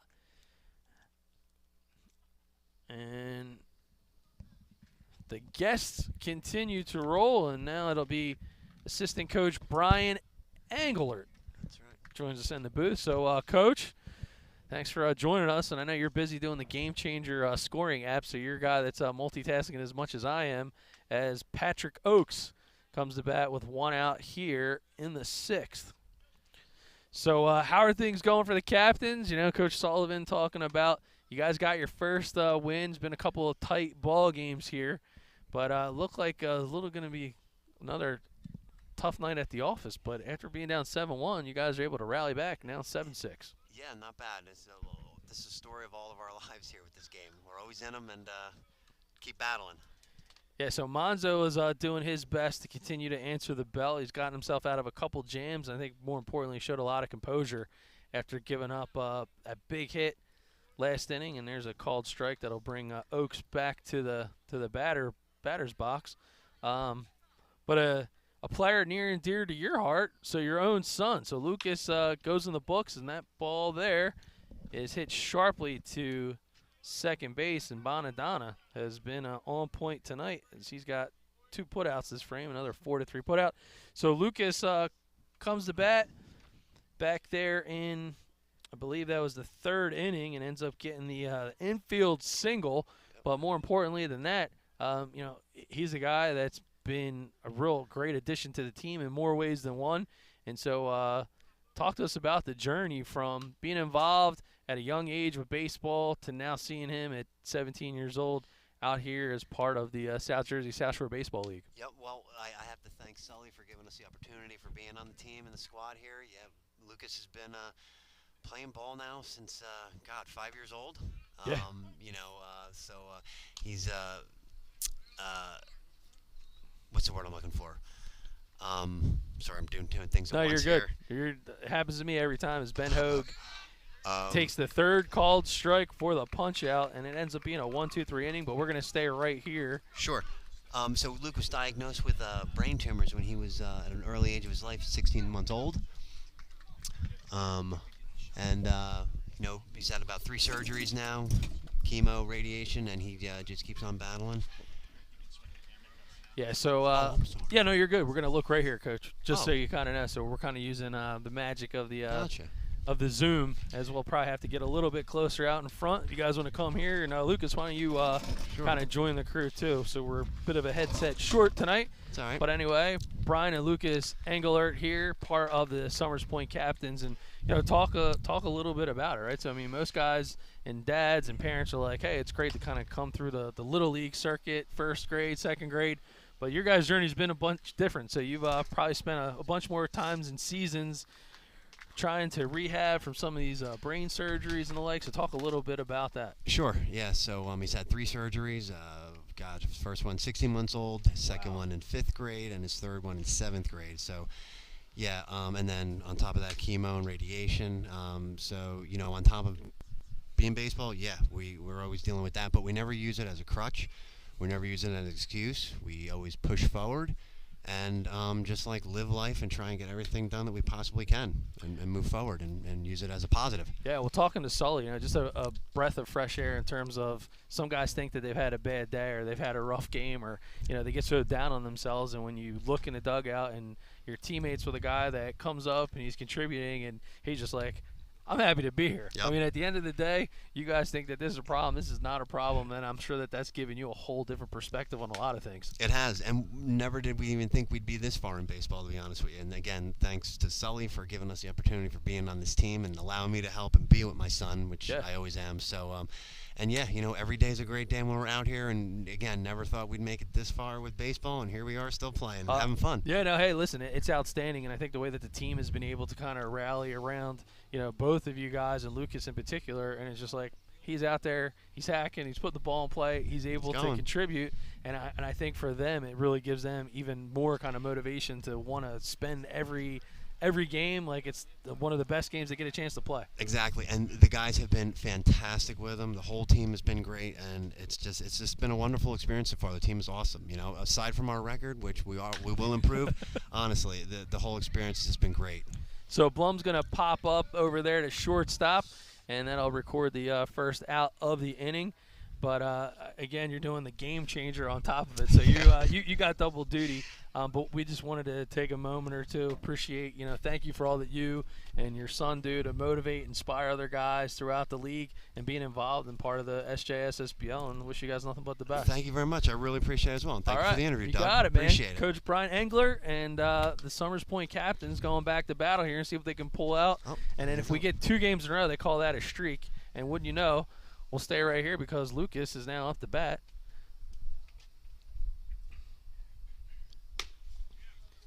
So a called strike here from the hand of Tommy Lex. And Lucas in his own right, 1 for 2 officially this evening. I'll try not to yell. No, you're fine. And he gets a piece of that one, pops it up into foul territory, and the catcher fights the umpire and still manages to get the ball. Not bad. So Peterson ice in his veins there, and pops up to the catcher, and there's a good look at the game changer instant replay, and nice job there by Isaac Peterson, who's had himself a nice job with the bat as well. And now back to the top of the lineup. And Coach, I got to ask you, so I was initially told this was Adelezy, but he's wearing number 15, but he's 11 on the roster, but it is Adelezy, right? That is Adelezy. Okay, I just want to make sure. Nope, you got it right. All right. This is actually our first game with him. Oh, and he got hit by and he got hit by again twice. So Adelezy going home with a couple bruises in his first appearance here with the captains. And it's a shame because when I was giving him BP earlier, he's got a nice swing. We were hoping to see that thing come alive tonight. But well, he's a 2-out base runner, and he's having a good moment there with Carlucci as the left-handed swinger Dylan Stezzi now digs in. Stezzi looking for his first base knock of the night, and this would be a great time for it in the 6th. Did he check the swing? They said he did not, so it'll be strike 1. It's funny because Lucas was actually here, and then I realized the reason that he was going back to the dugout is, hey, man, I'm in the hole. I got to get ready to hit. I honestly didn't even realize that. Again, doing 2 things at once. Yeah. Multitasking is not my forte. Yeah. Apparently. All good here in Stezzi. Back to work down 0-1. Make that 1-1, and the runners will hold. And that one runner out there is Mike Adelezy. Perfect night for baseball out here. Certainly is. Oh, and Stezzi gets a hold of one, shoots that one into right field. It's going to drop in for a base knock. Here comes the tying run to the plate. Adelezy will score standing up, and it is a 7-7 ball game as the southpaw Dylan Stezzi delivers like Amazon Prime on any day of the week.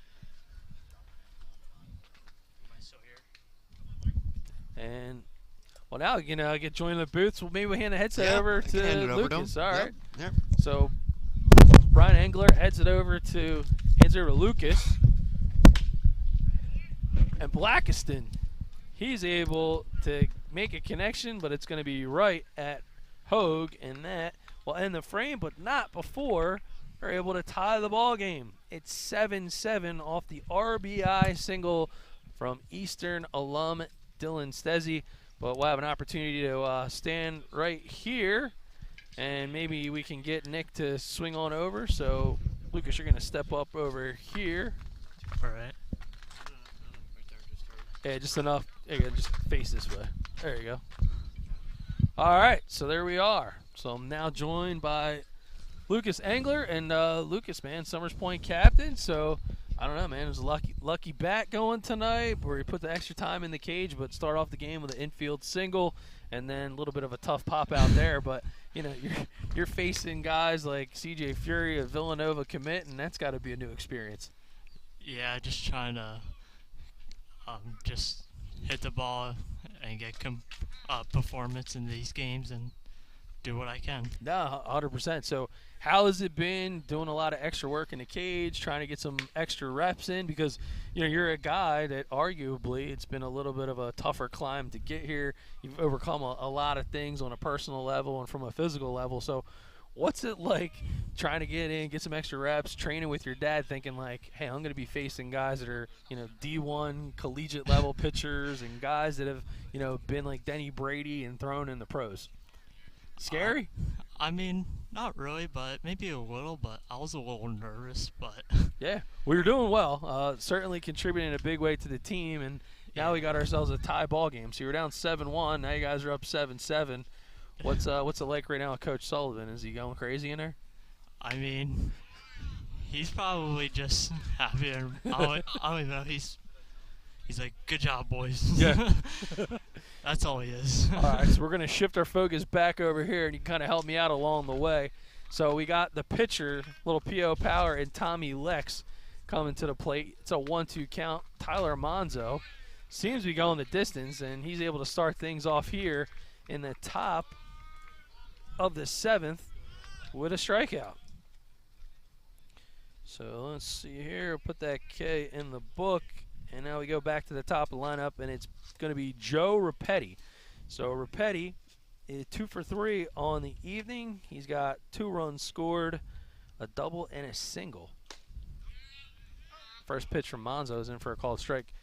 So what are the things that you've been trying to get more comfortable with as far as the hitting experience goes? So you feel pretty relaxed in the box now you've seen these guys from a pitching level a couple times?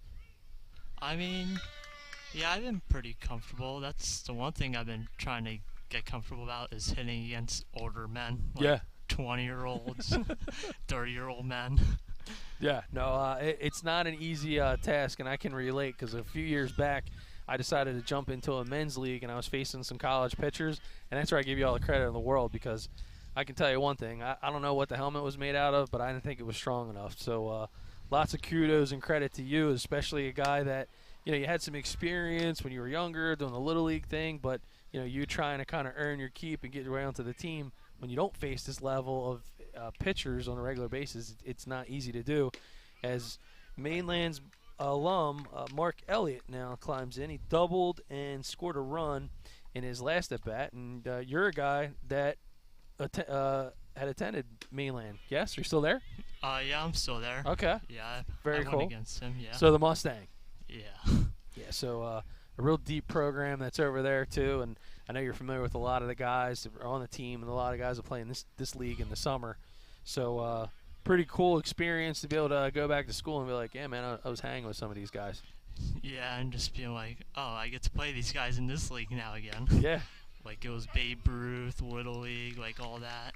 Yeah, good stuff, and certainly, memories that you get to make for a long time. So these are things that you'll never certainly want to forget about. Yeah. And he gets him on the strikeout. So Monzo pretty fired up that he gets Levin on the called strike, and we got ourselves a ball game. So we're gonna head to the bottom of the 7th, and now the Summers Point Captains. You want to make any predictions here, Lucas? I mean, you predicting a walk-off win for you guys tonight?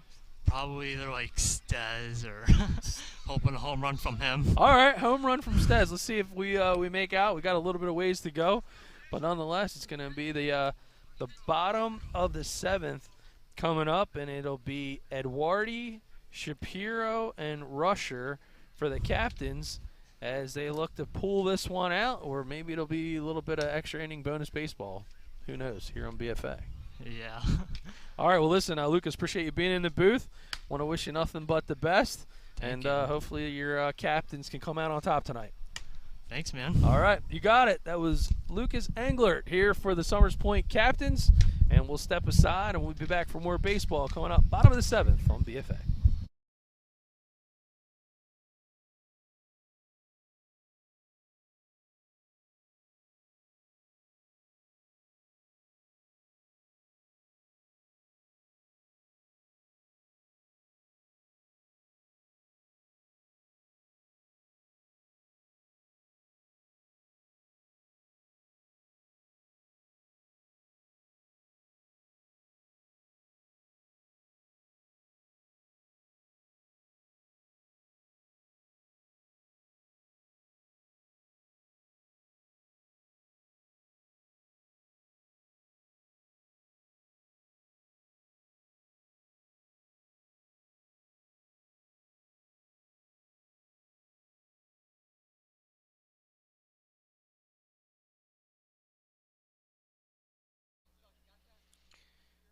Bottom of the 7th, and if you tuned out and you tuned back in, and we got CJ Fury re-entering the ball game in the 9 spot, I'm being told, for Ocean City.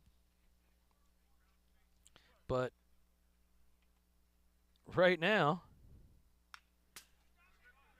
it's going to be a whole new ball game. So a new relief pitcher coming in for the Ocean City Water Dogs is number 3.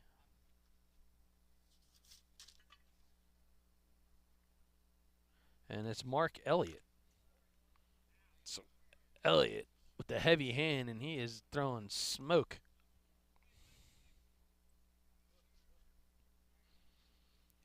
And quickly, he's got Dante Eduardi in the hole, down 0-2. Did Eduardi hold it? They're saying that he swung through, and that'll be strike 3. First batter is in the book with the K, and Gavin Shapiro. Ends up with the RBI double in his last at bat.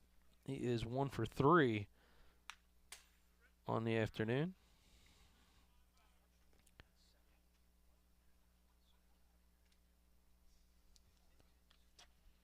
Foul ball goes straight back into the screen, and it is 0-1.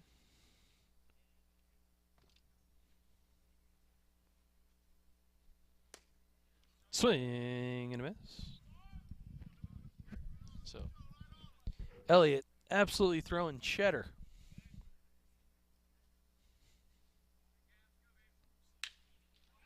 And there's a base knock. It's going to drop in just over the shortstop's head.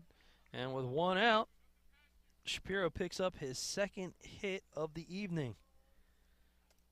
Jake Rusher had walked and scored a run. One of the guys that was plated by the 3-run bomb off the bat of Nick Bonadonna.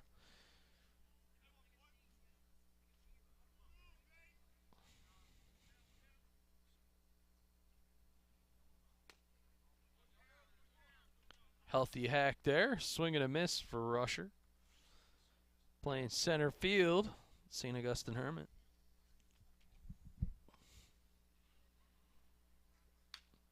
Another one fouled straight back, and a little bit of a different feel from the hand of Elliott versus what they saw from Tommy Lex. So a good call here by Coach Ed Terry, trying to change up the velo on things. And there's a foul ball. They're calling it. Here in the bottom of the 7th. Be interesting to see how aggressive Shapiro is on the bases. It's Mark Elliott.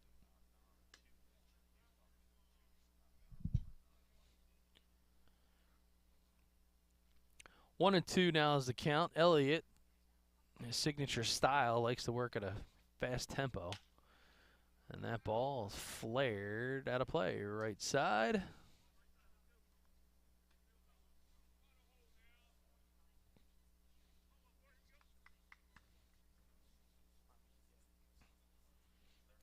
The lights here in Summers Point can be a little bit tricky.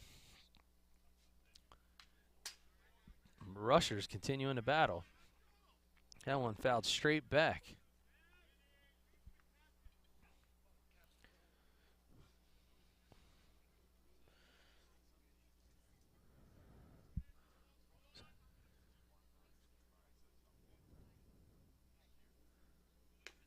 Swing and a miss. Throw down to second base, and he got him. So what a great strikeout, throw out, unconventional DP on the 2-4 delivery from the arm of Isaac Peterson. There's Elliott with the K.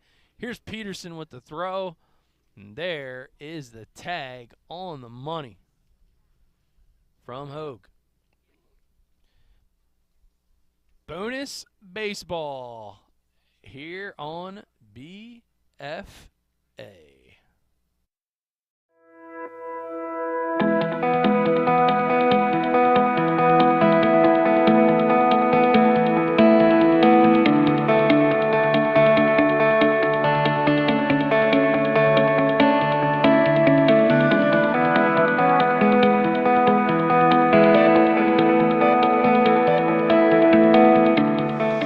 Bunning Family Pharmacy. We bring the pharmacy home to you.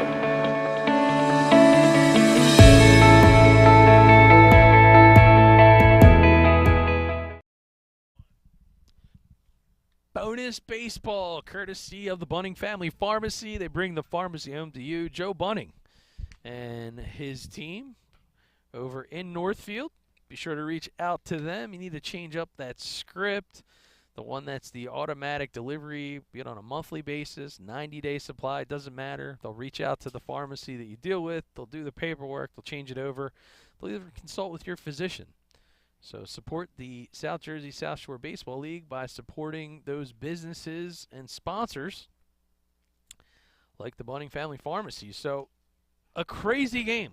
For those of you that are tuning in late, perhaps you took in some other action around the league, but this was a 7-1 ball game. Advantage Water Dogs after a 3-run home run off the bat of the catcher Isaac Peterson, but they put up 5 in the top of the 5th.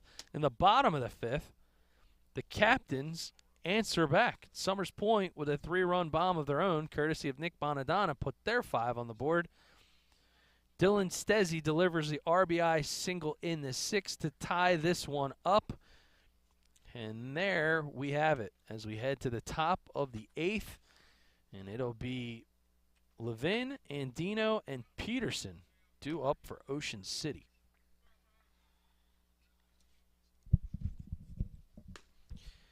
Tyler Monzo, despite being in a position responsible for these 7 runs, he's still on the hill, and he's made his way to the 8th and still in a position to help give his team a victory. He's fallen behind 3-0. I know Coach Dave O'Sullivan had told me prior to the game he was concerned with the depth of the pitching for the Captains, as he's able to get the free pitch in for a called strike against Levin. 3-1 from Monzo. And Levin turns on one, and we got ourselves a catch as we look at it on the GameChanger instant replay. Mike Adelizi entered this game late. He got hit twice while he was batting, and it looks like he was able to secure the baseball with the glove as Blum celebrates, and a big out to get things started with a little bit of thievery. Francisco Andino of Rowan College of South Jersey, Cumberland, had an RBI single in his last at-bat in the 5th. And he scored on the 3-run shot from Nick Bonadonna. Finds himself quickly down 0-2 here in the top of the 8th. And Dino smashes a laser, but right at the right fielder, Blackiston. 2 hard-hit balls by the Water Dogs, but just resulted in 2 outs.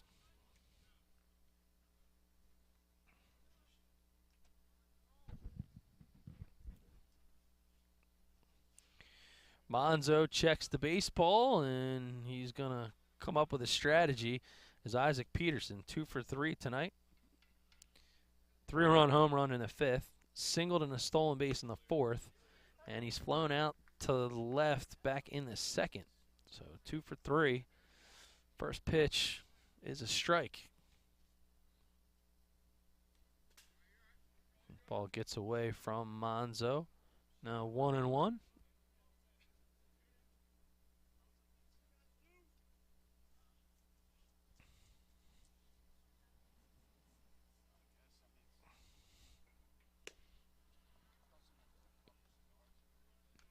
That ball misses.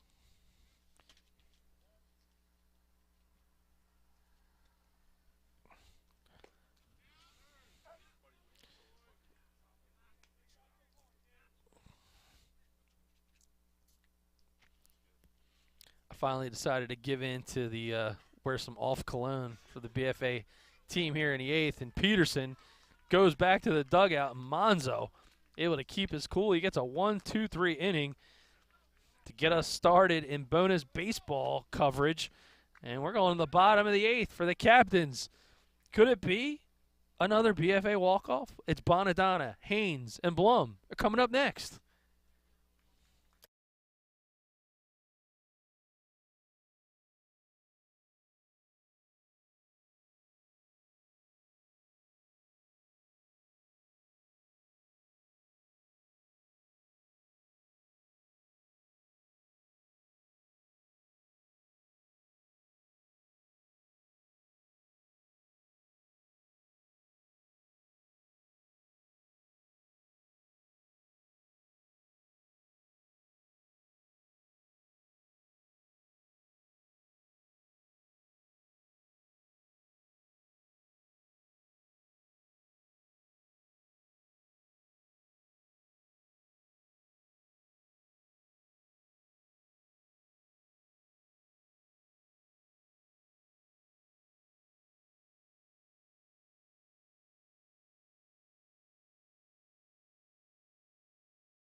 Bonus baseball here on BFA, bottom of the 8th.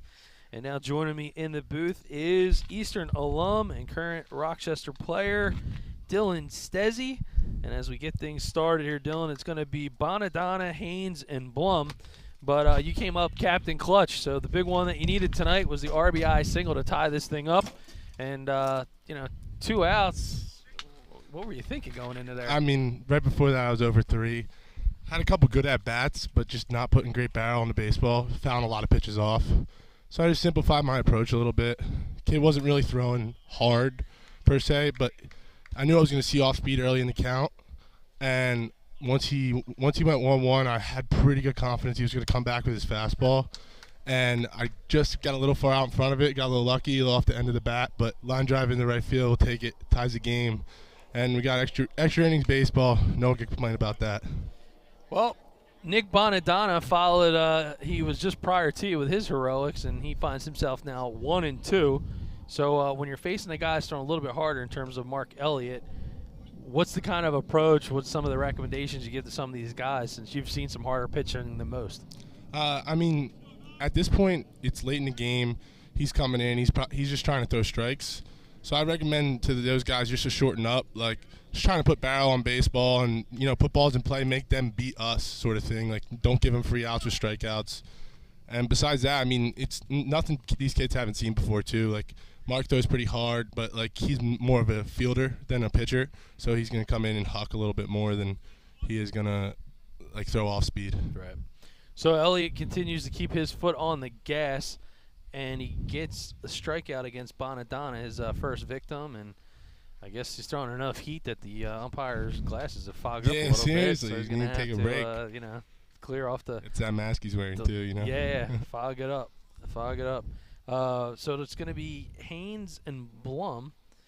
Hoping to swing it back to the top of the order.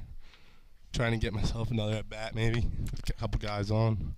Yeah, well, I don't want to put any pressure on you, but one of your teammates had predicted that if a guy was going to help you walk it off, it was going to be you. I mean, I don't feel any pressure, Just playing baseball, having fun, little kids game, Yeah. Well, a guy who's a big fan of yours is your teammate there, Lucas Englert. So he seems to be looking up to you, man. I love Lucas. I mean, he's been battling lately. Didn't start off the year great, but now he's just starting to put ball in play.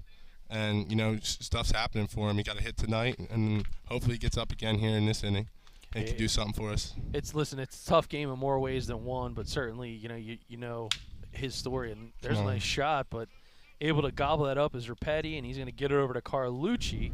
There's a little bit of thievery against Haynes. Shortstop's been playing good today for them. Yeah, Rapetti has been on point for sure. But, it's like you talk about having a rough game, or you had mentioned, like, hey, 0 for 3 before you come up there and you want to make a hit. And then you talk to a guy who's a teammate like Englert, who, where most of you guys growing up had a blast playing Little League and just being a kid and doing the things. And here's a guy who's been through, 3 brain surgeries, chemo, and the rest of it. One of the bravest kids I've ever met, for sure. And the fact that he can come out here and play with us and have some fun, that probably means the world to him. And that's, for us, that's fun, like going back to Little League, stuff that he didn't have. Like, he had to go through a lot of hard stuff at a young age, and now he's here, and I'm just glad he gets to come out and play with us. Yeah, it's pretty cool the way that you guys have rallied around him, and then Coach Sullivan just having a confidence that he can help you guys in certain capacity, getting him in the lineup on a relatively regular basis. It's definitely a cool vibe. But I found it kind of interesting when I said to him, like, hey, Lucas, it looks like you guys could be in a position for a walk-off, so if you had to pick a teammate, who would it be? He's like, oh, Dylan Stezzi. So no pressure, man, but he gets back up to you in this next frame. You might have some answering to do. Yeah, all right. So it looks like you're back on the field. Dylan Stezzi. Hey, thanks for having me, guys. Man. Hopefully we can go get a W. Let's go. Here we go. And we're already through 8. So we're going to head in. It's going to the top of the 9th. Here on BFA, you're watching bonus coverage, courtesy of the Bunning Family Pharmacy on BFA Live Sports. Coming up next.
Top of the ninth here at Furley Field, also known as Bud Kern Memorial Park. For the BFA Sports Crew, Doug Stasic sitting here behind home plate. And as we head to the top of the ninth in a wild one, it'll start off with the big first baseman, Rick Carlucci, Sean Rapetti, and Oaks are the expected batters we'll see here in the ninth. Usually it's a 7-inning affair, but Tyler Monzo, the Oakcrest alum, still out on the hill, and except for one rocky inning, he's been pretty efficient, able to keep the ball in the zone consistently. Evens the count now at 1-1 with that last offering. And another called strike. 1-2.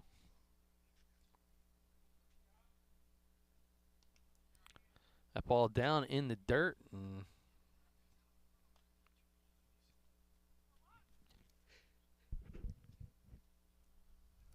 evens the count at 2.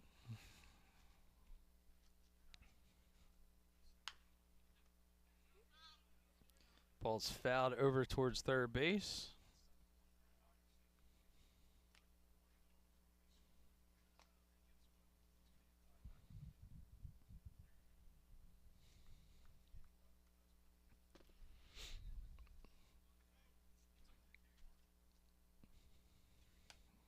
And it'll be a leadoff walk in the ninth. For those of you tuning in a little late, as you're probably headed back from other South Jersey South Shore League action,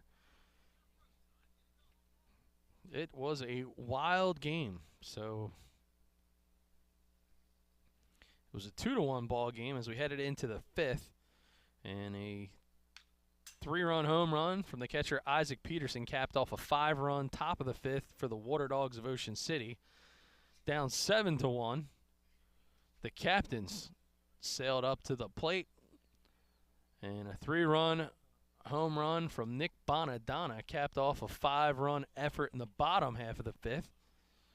So then 7-6, down 1. Dylan Stezzi with the RBI single in the sixth had tied up this ball game. And now 2 innings later, the relief pitcher for the Water Dogs, Mark Elliott, has pitched 2 scoreless frames, and Tyler Monzo started this game for Summers Point. He's still on the mound in the ninth.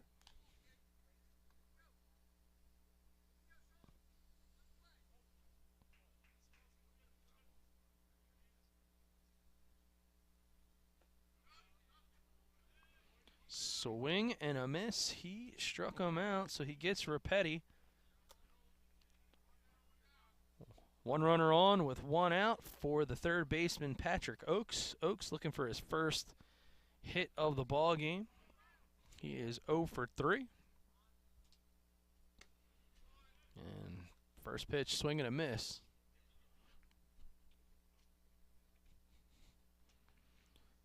Temperature getting a little bit cool out here in Summers Point, just off the bay. Carlucci's going to slide on into second base on the wild pitch.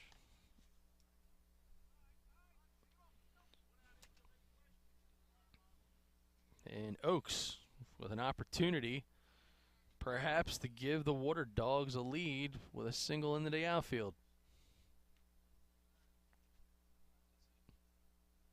He asks for time. He doesn't get it. He ends up popping it straight up, but he's going to be out of real estate and onto the concrete sidewalk. Keep him alive.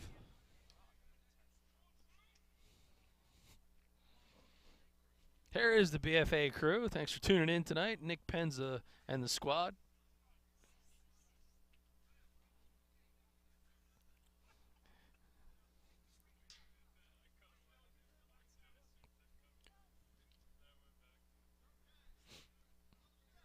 And Monzo. Ready to deliver again. Leaves that ball up and out of the zone. pretty soon. It's be like a West Coast start time, as long as this game's been on go. Might have to give you some major league scores. That one popped up right side. Stezzy's got the squeeze, and now 2 outs.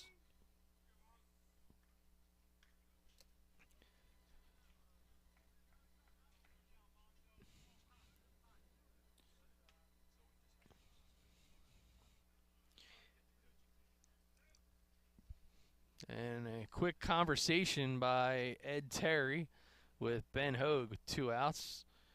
Kind of wants him to understand he could be a hero. I mean, he could be the guy that helps him clinch the game on BFA. Maybe that's what Coach Terry was telling him. Got this whole thing on video. Be sure to check it out. Called strike. So coming up next for the South Jersey South Shore Baseball League tomorrow night, we'll be in Egg Harbor City as Hogue skies one to left field. Adelizi backs up, and he will make the catch for the fly out to 7. That's F7, the left fielder, and that means we're headed for another frame of action. It'll be the bottom of the 9th when we return. Can the captains walk this one off? We'll find out. Coming up next.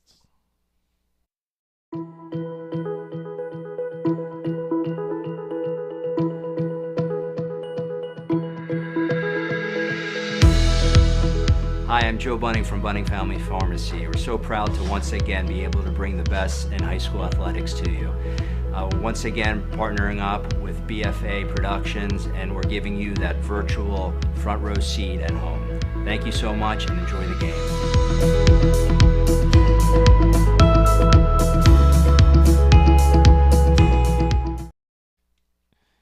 And we're back from our baseball. Coach Dave O'Sullivan. Got to be happy to find his guys rallying down 7-1, and they're able to answer the bell, scoring 6 to tie this one. They're going to face Mark Elliott for a 3rd frame of work. And we got a pinch hitter coming up to lead things off in this frame. And that'll be number 34, Chris Baker. Baker from Gloucester High School. Dave O'Sullivan was pretty fired up with the captains coming up with their first victory in their last contest, and now looking to potentially make it 2 in a row. So he's going to pinch it with Baker, and we'll be back to the top of the lineup. It'll be Adelizi and then Stezzy are the anticipated batters. I mentioned coming up next the South Jersey South Shore Baseball League action tomorrow night here on BFA Live Sports. We will be in Egg Harbor City as the Galloway Mustangs travel just a short distance up Deer Street to Key Rec Park, and we'll take on the Knights. And it'll be a 7 o'clock first pitch. Starting this, it'll be Chris Baker. First pitch from Elliott in for a strike.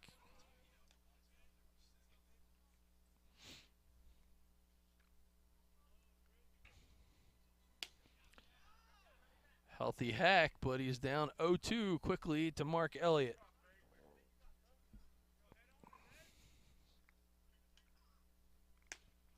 Swing and a miss. He struck him out. 3 pitches, 3 strikes, 1 out.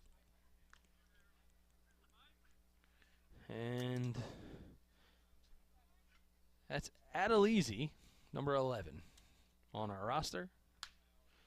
Adelizi, laser show down the first base side. Adelizi's been hit by a pitch twice, both of his appearances. Oh my goodness. Adelizi has just set a league record, being hit 3 consecutive at-bats.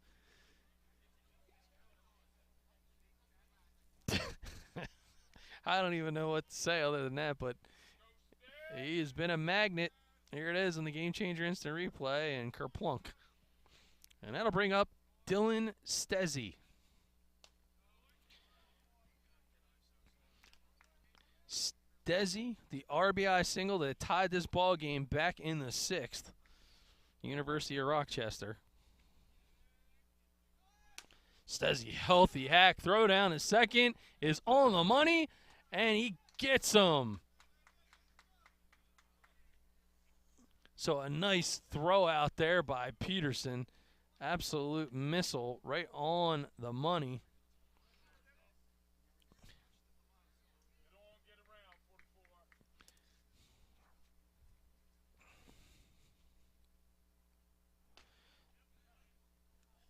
And there's called strike, now 1-2. And the umpire gestured he was going with the punch out, but usually need 3 for that.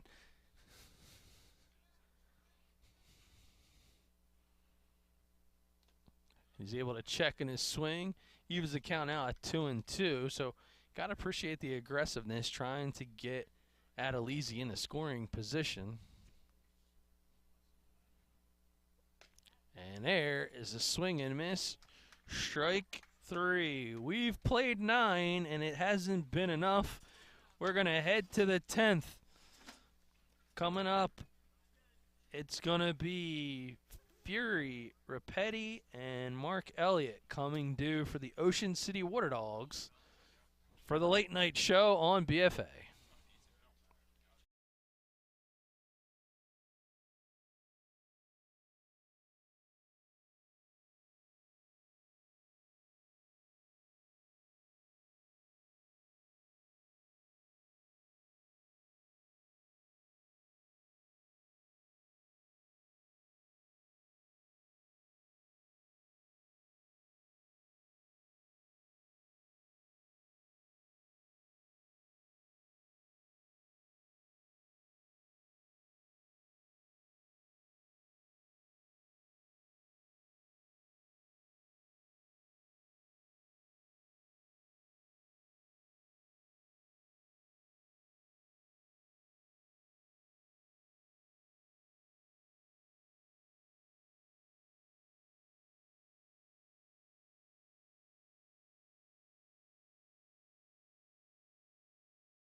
And then there were 10, as in 10 innings.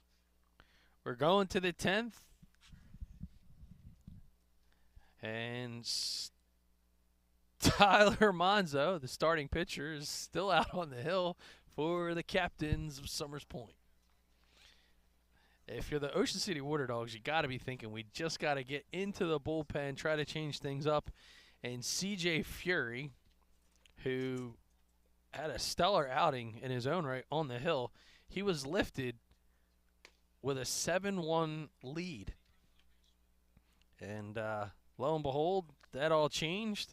Now a 7-7 game. He re-enters with an opportunity to jumpstart the offense for Ocean City. And he's quickly down 0-2 here. Oh, and he checks his swing and not called a strike.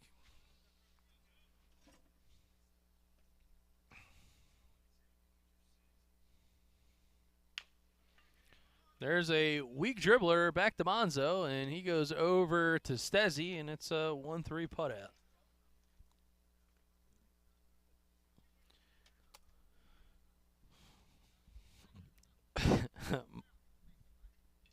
Monzo just absolutely dialed in on the hill, and I had some pleasantries exchanged with him before the game, and I expected him to be pretty efficient, as did he, but I don't think anyone would have drew this one up.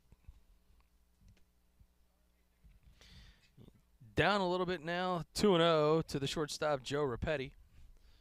Petty, 2 for 3 with a walk, 2 runs scored, and a double.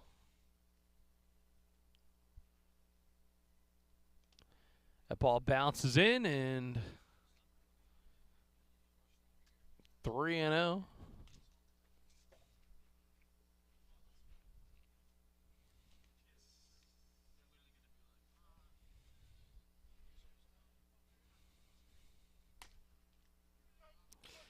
And now 3-1. So Monzo able to cash in the free token over at Playland's Castaway Cove. And it looks like Repetti, could he have another base hit? And he will. So he's able to leg it out and beat Blum's throw.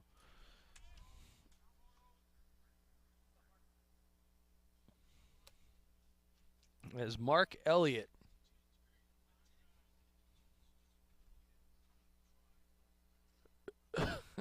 and Elliott's going to step in, and Coach Dave O'Sullivan headed out to talk things over with Monzo. And I think Monzo going to try to do his best sales pitch to perhaps stay in the ballgame. He still has the baseball in his hand. So Monzo is not letting go of the ball, and he's staying in the game. So Monzo going complete beast mode, trying to carry the squad to victory.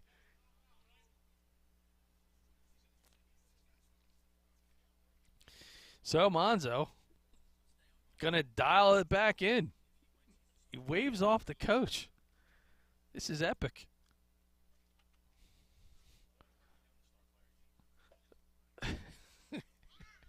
Runner goes, throw down the second, and they get him. So we're going to take a look at the GameChanger instant replay. Repetti gets thrown out at second. Well, here's a chance to take a look at it. That ball is way up out of the zone. But Shapiro, he is on point. And here it is. Repetti slide to the backside of the bag. And he's called out. And you can look at that one when you go home.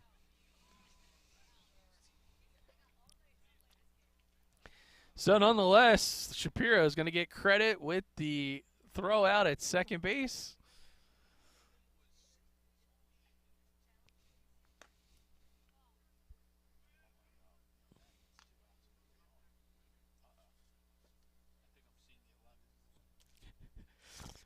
And it'll bring up Mark Elliott's still in the box, and he gets called on the corner strike.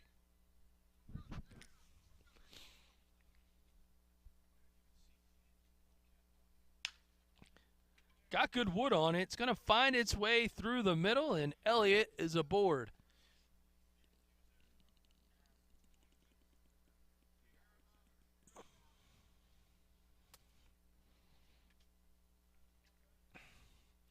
So Westchester's own Mark Elliott, rocking the purple Rams helmet, has 2 outs. Coach Ed Terry going to talk it over with Levin.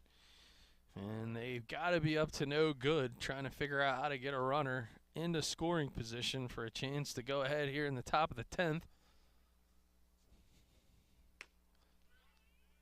First pitch is a called strike to Levin.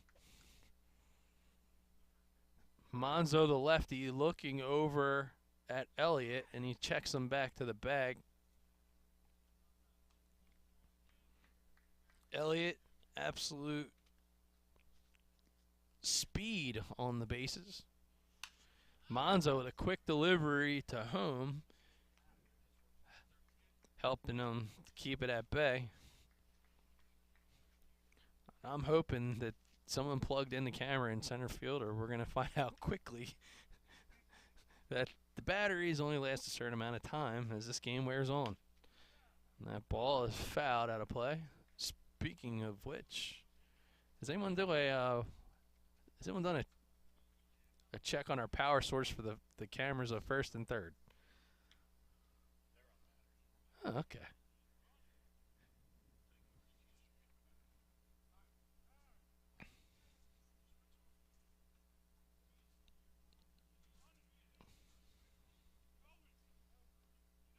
All right, now 0-2. Good wood on that ball. Left center field. It's going to drop in. Here comes the wheels. Elliott hits fifth gear. He's coming for home. Here comes the relay throw from Blum. It's high, and Elliott has the Water Dogs ahead 8-7 here in the top of the 10th.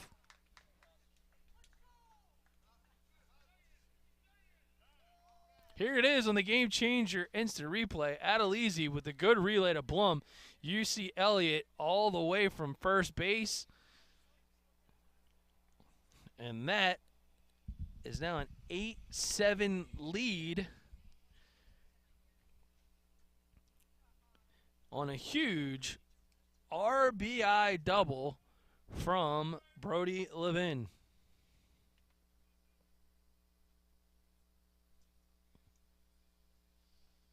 Francisco Andino.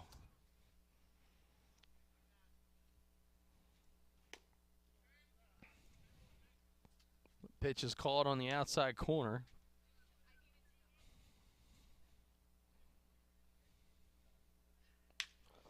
That ball hard hit at Blum.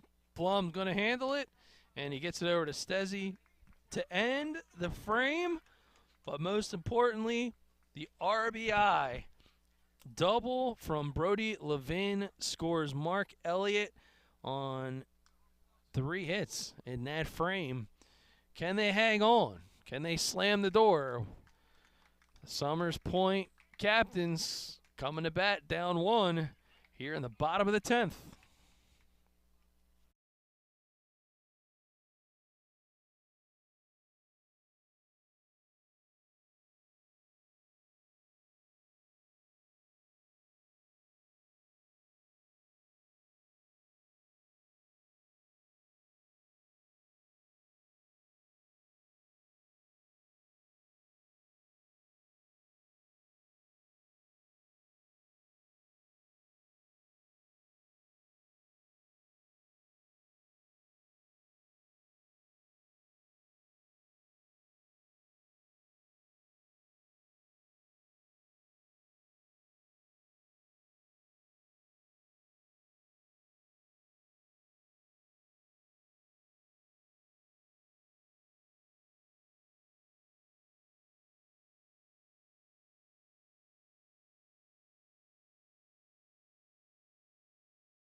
Bottom of the 10th.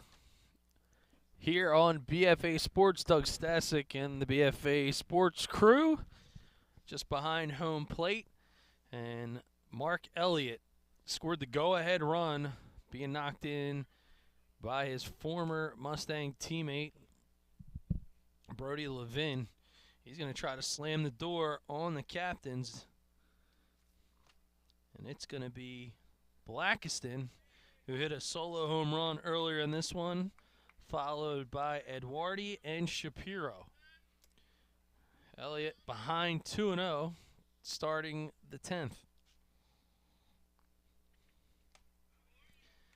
Ball's lifted up.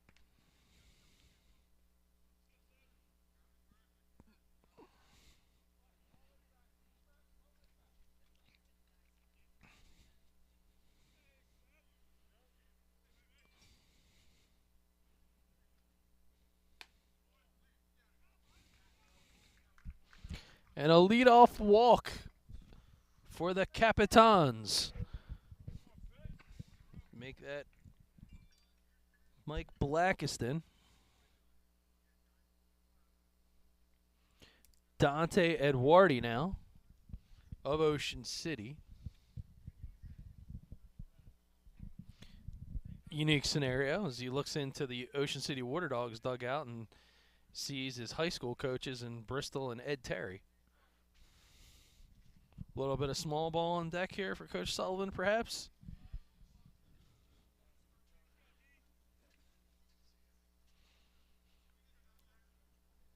Oh, looks like the defense is up, so Levin is just on the grass over on third base side. You can see him playing up on defense.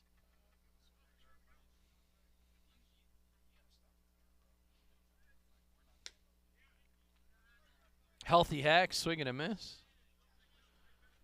We'll take a look as he's being held on over at first.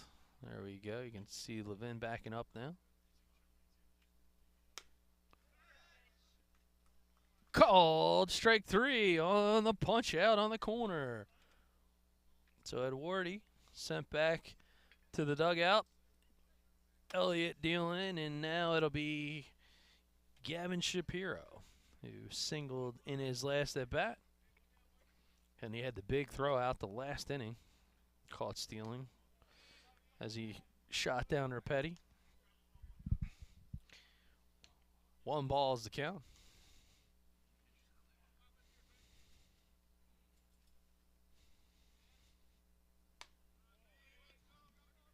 Two balls now.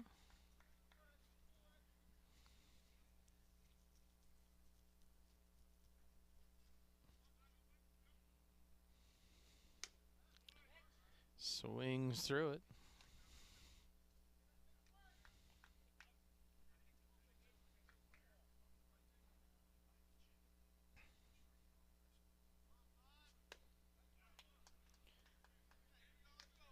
So Elliott working at a quick pace. He gets them to chase.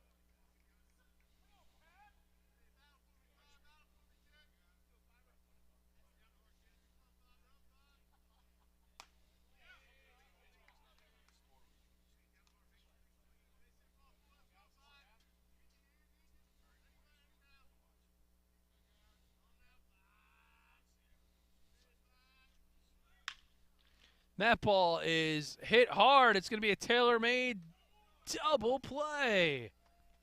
And that is the ball game. So a great display of offensive firepower from both sides, both dugouts. But nonetheless, the Water Dogs get up 2-1, then go 7-1. The game gets tied, and then they somehow end up walking away with the big victory and pulling it out in a big way. Scoring the winning run was Mark Elliott, as he got the assist off the RBI bat of his former Mainland Mustang teammate Brody Levin. But that will do it. We're going to wrap this one up quickly as we went into bonus time. Who knows when the lights are going to get shut off in Summers Point. But that is the ball game. So for the entire BFA crew, our producers tonight, Mr. Ryan Schumacher, Mr. Andrew, I blew out my tire on the Expressway Jerski. On the switcher, calling the directing shots was Drew Stasic. Casper T. Rypod out there on camera, along with the legendary hairman himself, Nick Penza, and the now employed Doug Stasic on the other camera. So for the entire BFA crew, thanks for watching, and tune in tomorrow night, 7 o'clock. We'll be in Egg Harbor City as the Knights host the Mustangs. Good night, everybody.